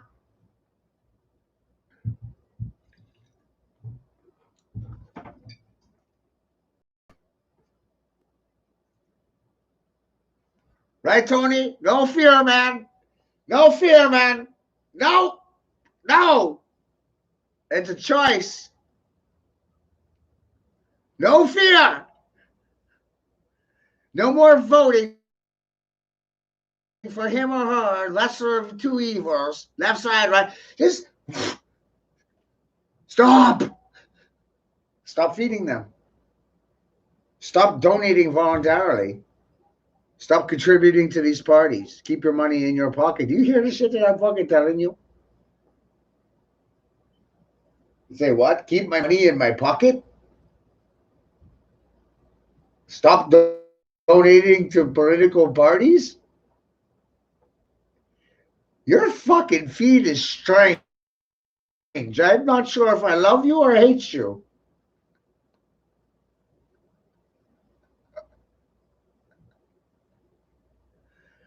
The most powerful thing is sitting still. That means no contributions.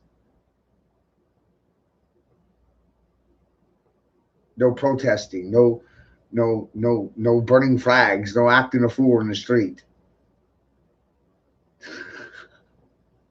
Sit at home and watch them burn the house to the ground. Step back. Get out of it. Hi, JC, son. Hi, Jen. How are you? So I called Juanita earlier, Kelly. Yeah. Oh yeah, her and I got in a fight. For what? Well, I called her up and said I haven't heard from you in months. I'm busy. Months. You know, I sent you a whole bunch of stuff and I haven't heard from you in months. What's up? And then all of a sudden I'm the bad guy.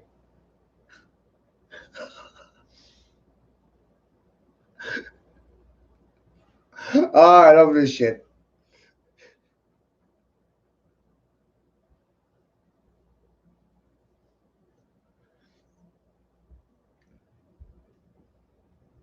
And you know, she lives in a part of the country where the world around is burning.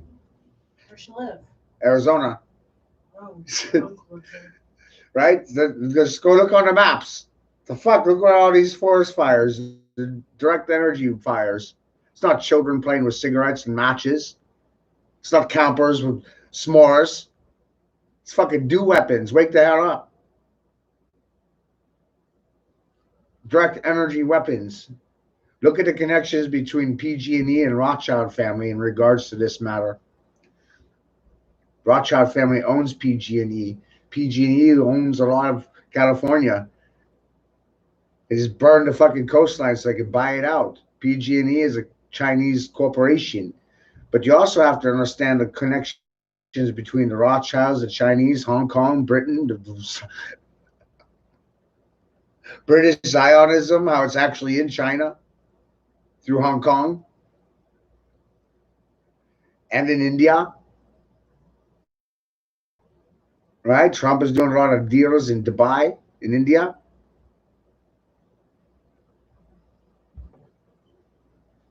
Connect the dots.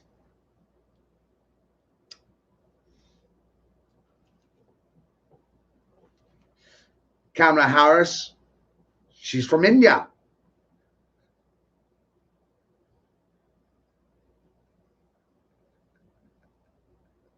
A straight line from here across the ocean, from Bangor, Maine, a straight line across the Atlantic,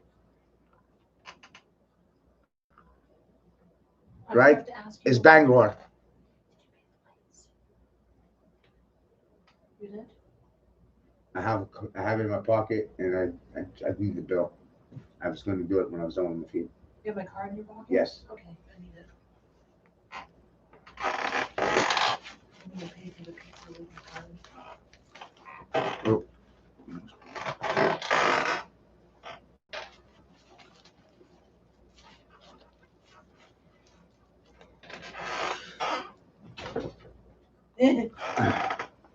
Yes, Tony, Kamala is a dirty man. Yes. Yes, man. Yes.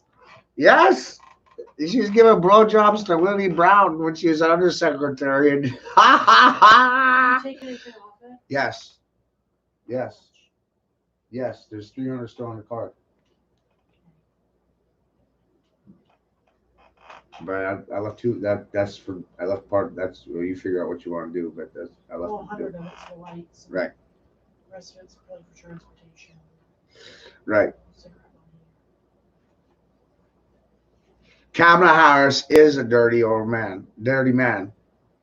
Her parents, its parents, are descendants of slave owners, plantation owners.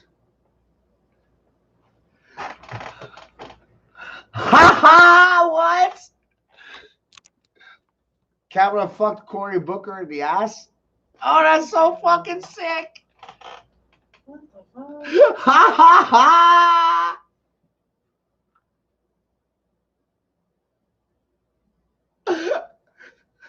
Ha!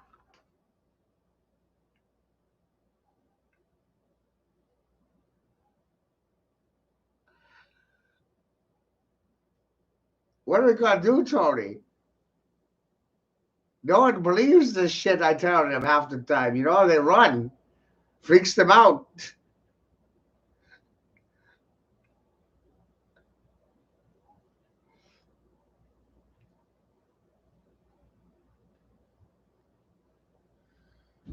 Oh my God, Tony, it's so fucked.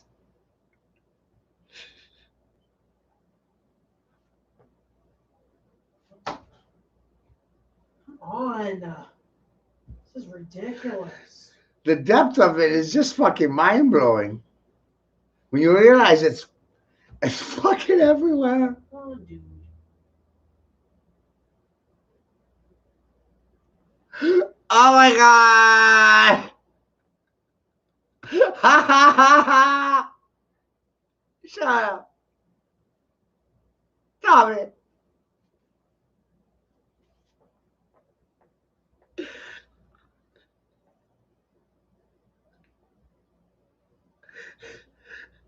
Do you hear the testimony about a guy giving a blowjob to Obama? Getting him an 8 bar of crack? Shit's so fucked up, man. I can't believe these are the people that are in power. You know what I mean? It's...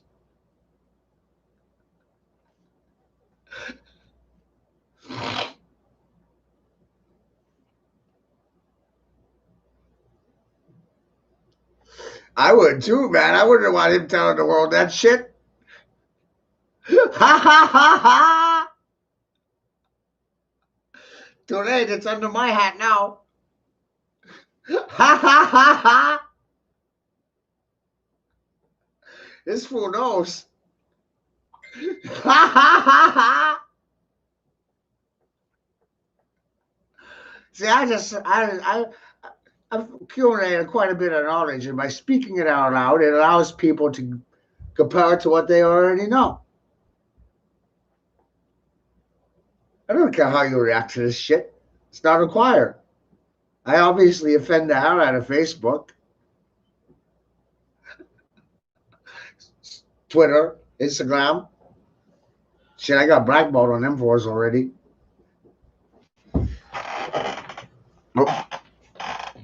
Oh.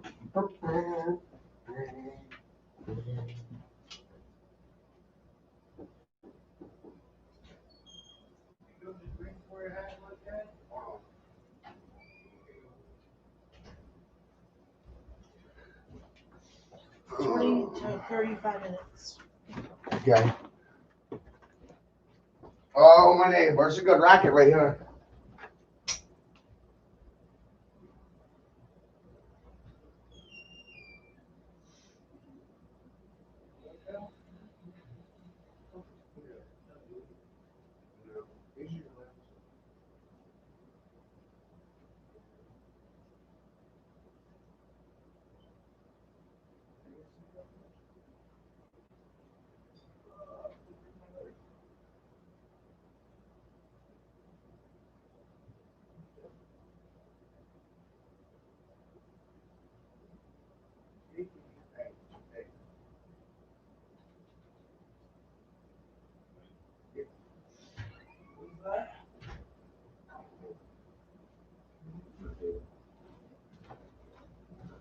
Old guy. Yeah. I have 3 channels left, but one is suspended. It's in suspension. It's in hyperstasis, I think, for 6 months or a year. I'm not sure. I'm not sure how long they got me on for a ban for that one. So Matt Jerome, I have 2 Matt Jerome accounts, and this one. Jerome is my grandfather's name. Oh, ow, my feet.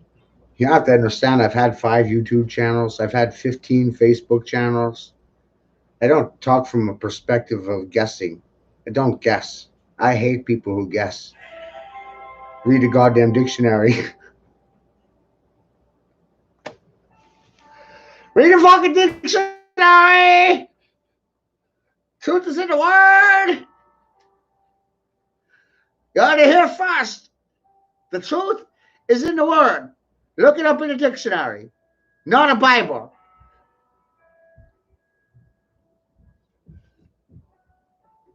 But also realize there are many dictionaries. Best to look up the word in all the dictionaries.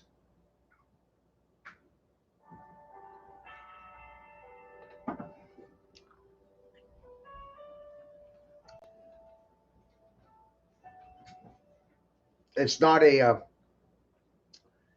figurative thing, Tony. If you had an unabridged dictionary, one with all the words in it, you could say that is a fractal expression of the logos, the dictionary. All the words in it. That's a fractal expression of the logos. Holy fuck.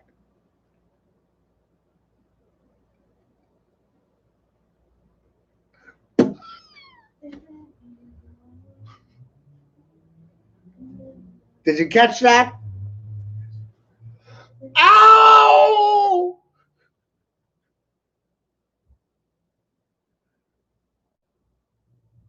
A fractal expression of the creator's word. That's what the dictionary is.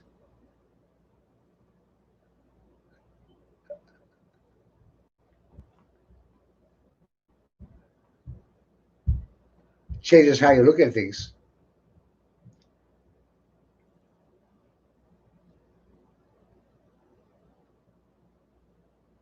Truth is in the word.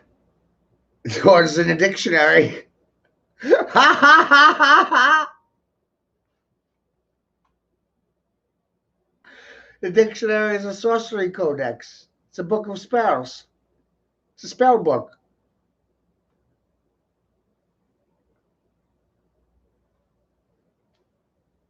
It's a book of divination. It's a codex.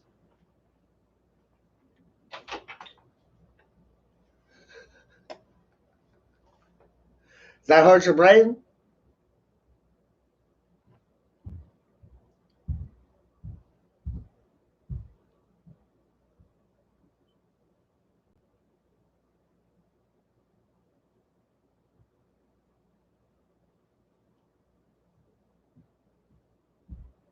Yes, no. How? Isn't that amazing, Kelly? Dictionary. I guess I think about that all the time. That's something you can't It's something you really got to think about. It's a book of spells. When you write, you're spelling, you're crafting your speech, you're crafting when you write. In a literal sense.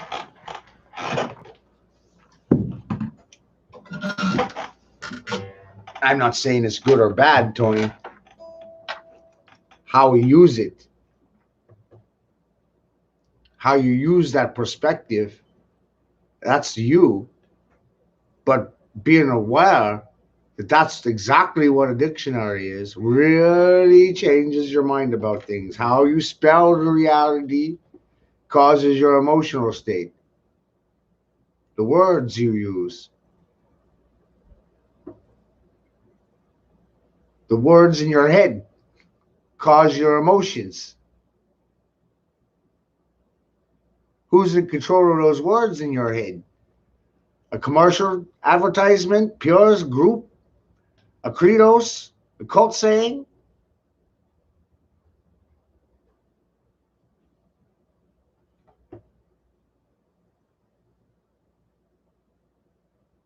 Man is corruptible. Eventually, man will turn evil with the power of magic.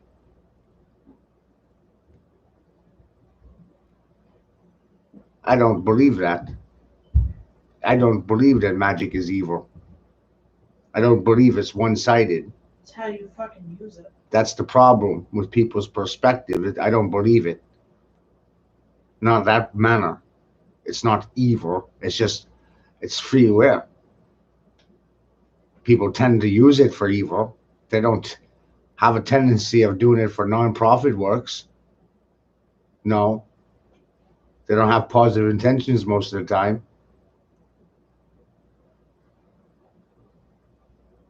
It's the individual. But it's just like with a gun. People aren't trained to handle it. They're not trained to use a gun. So their perspective is flawed. They don't have hands-on experience.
Huh? Yeah, why?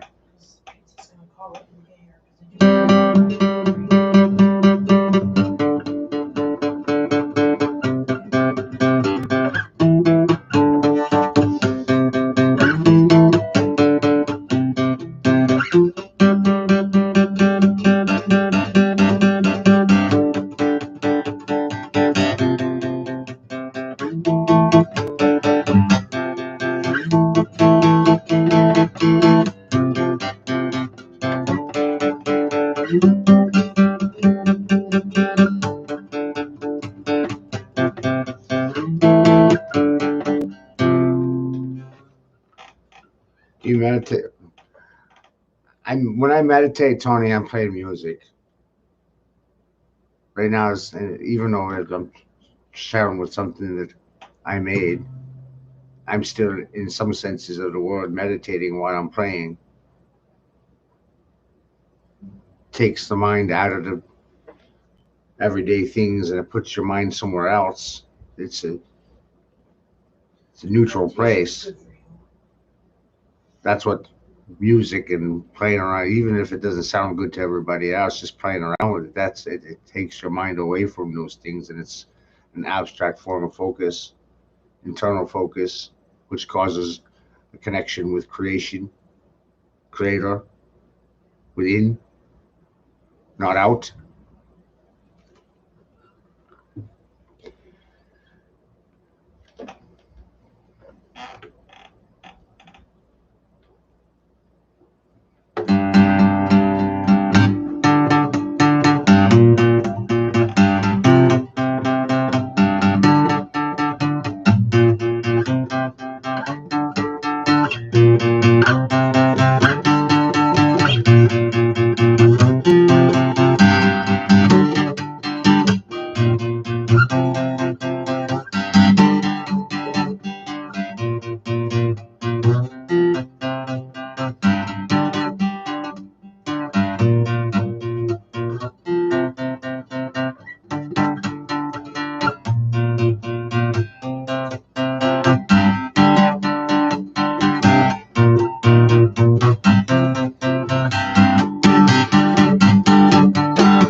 Yes. Yes, absolutely, Tony. Absolutely. Absolutely, Tony. I do believe 100% in the power of music in that sense, and the differences between the 432 and the 440 frequency. There are massive differences, Tony, on a genetic level that people can't even begin to fathom, really. It affects your DNA. It puts the body in a biological state of fear. Squares your DNA. That's what 440 does to your body. It's a cube number. Squaring you internally in a state of fear. That's what 440 music does. It fucks with your DNA.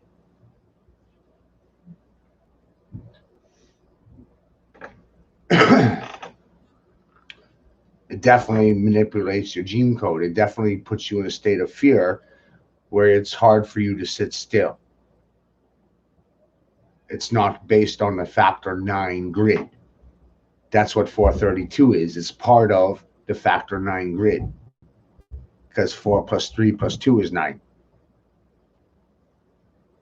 Exactly, Tony, for over 100 years, since World War I.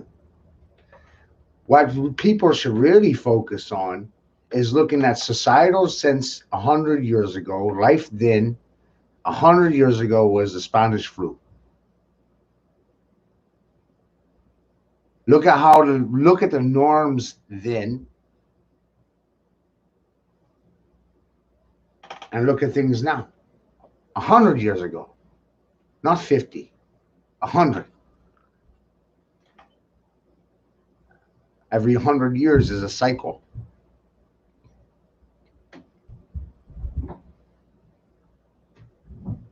Every 100 years you have a plague or an epidemic, pandemic.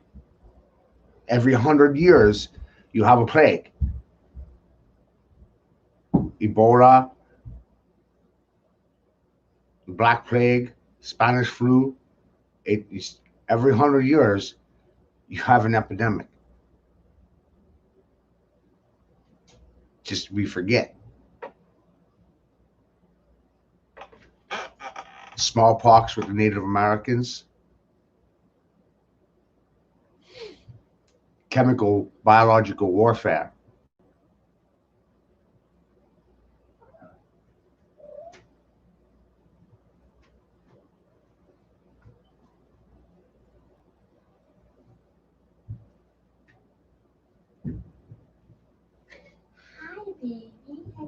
Okay. Shadow. Watch him.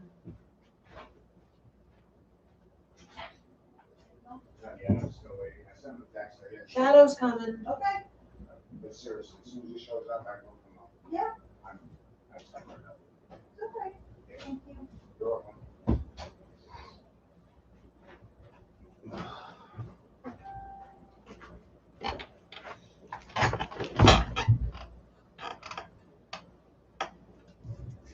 Exactly, Tony.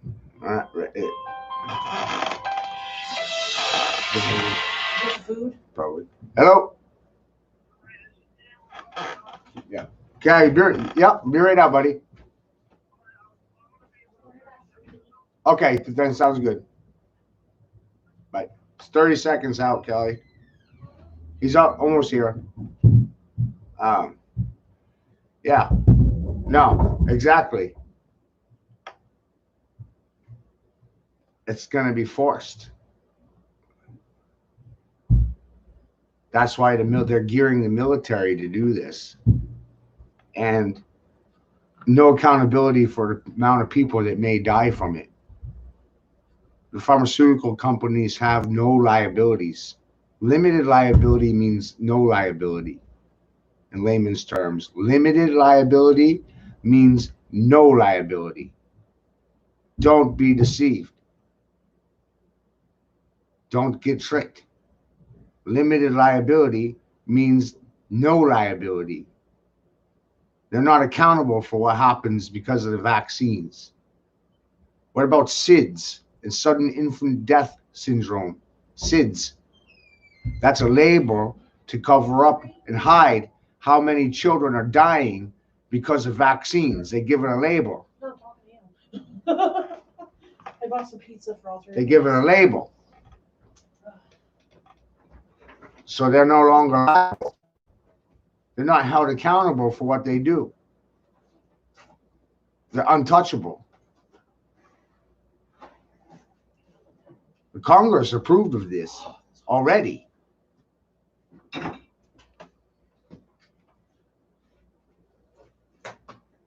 They already signed off on it.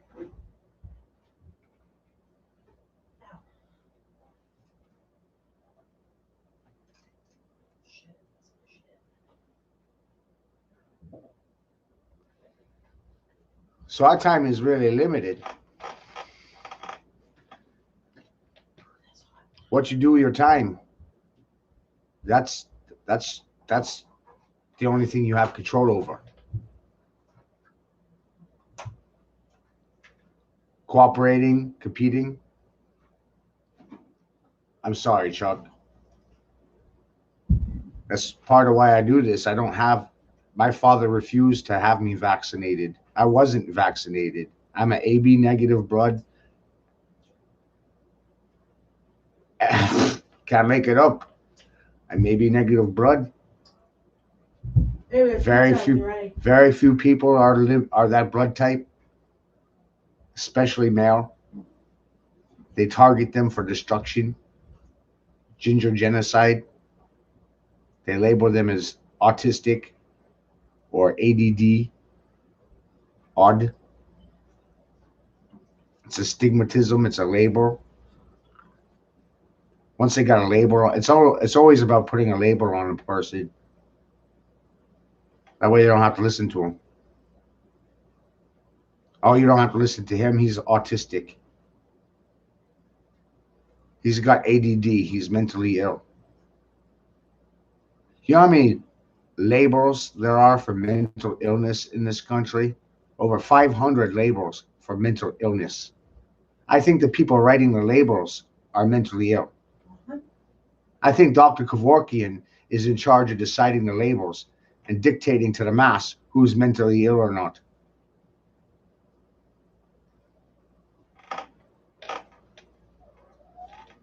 And Congress is in a state of sedition because they're fucking sedated. They're under medication. They're on a pill. They're pilled out of their fucking minds. Because no individual that actually gave a damn about his neighbors or his country would do any of the fucking things any of them are doing.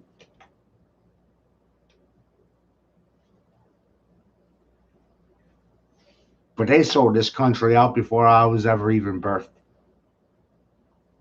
Before you were birthed.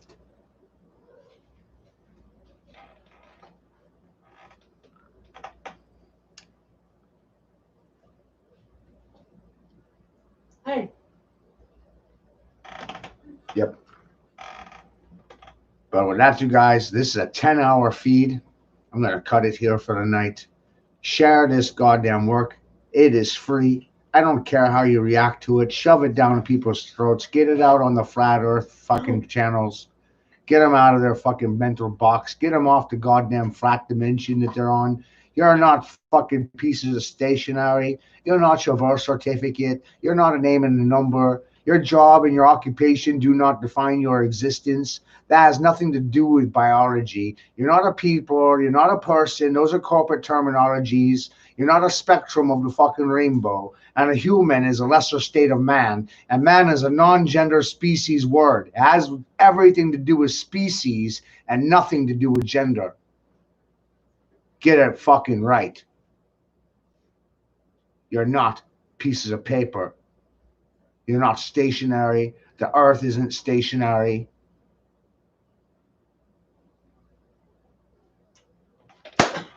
You're in the fucking ball. You're not on one. Don't worry about the shape of the earth. Make sure you understand that people are fucking, oh, I'm my birth certificate. I'm my name and number. I'm my job. Don't look at me, man. I'm my job. They don't even know what the fuck species they are. Don't get up here. No. They don't even know what species they are. You fucking understand yet? You're running around thinking you're registered corporations. I have my name. I have a number. I have my job. I work to live. I live to work. What about biology? No. People or persons, those words have nothing to do with biology.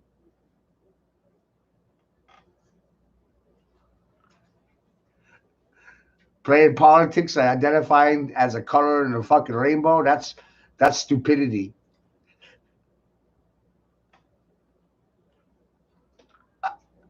Wake the fuck up. Mankind is a species. It has nothing to do with gender. Read a fucking dictionary. I love you guys. Have a great night. Shadows jumped up here and took your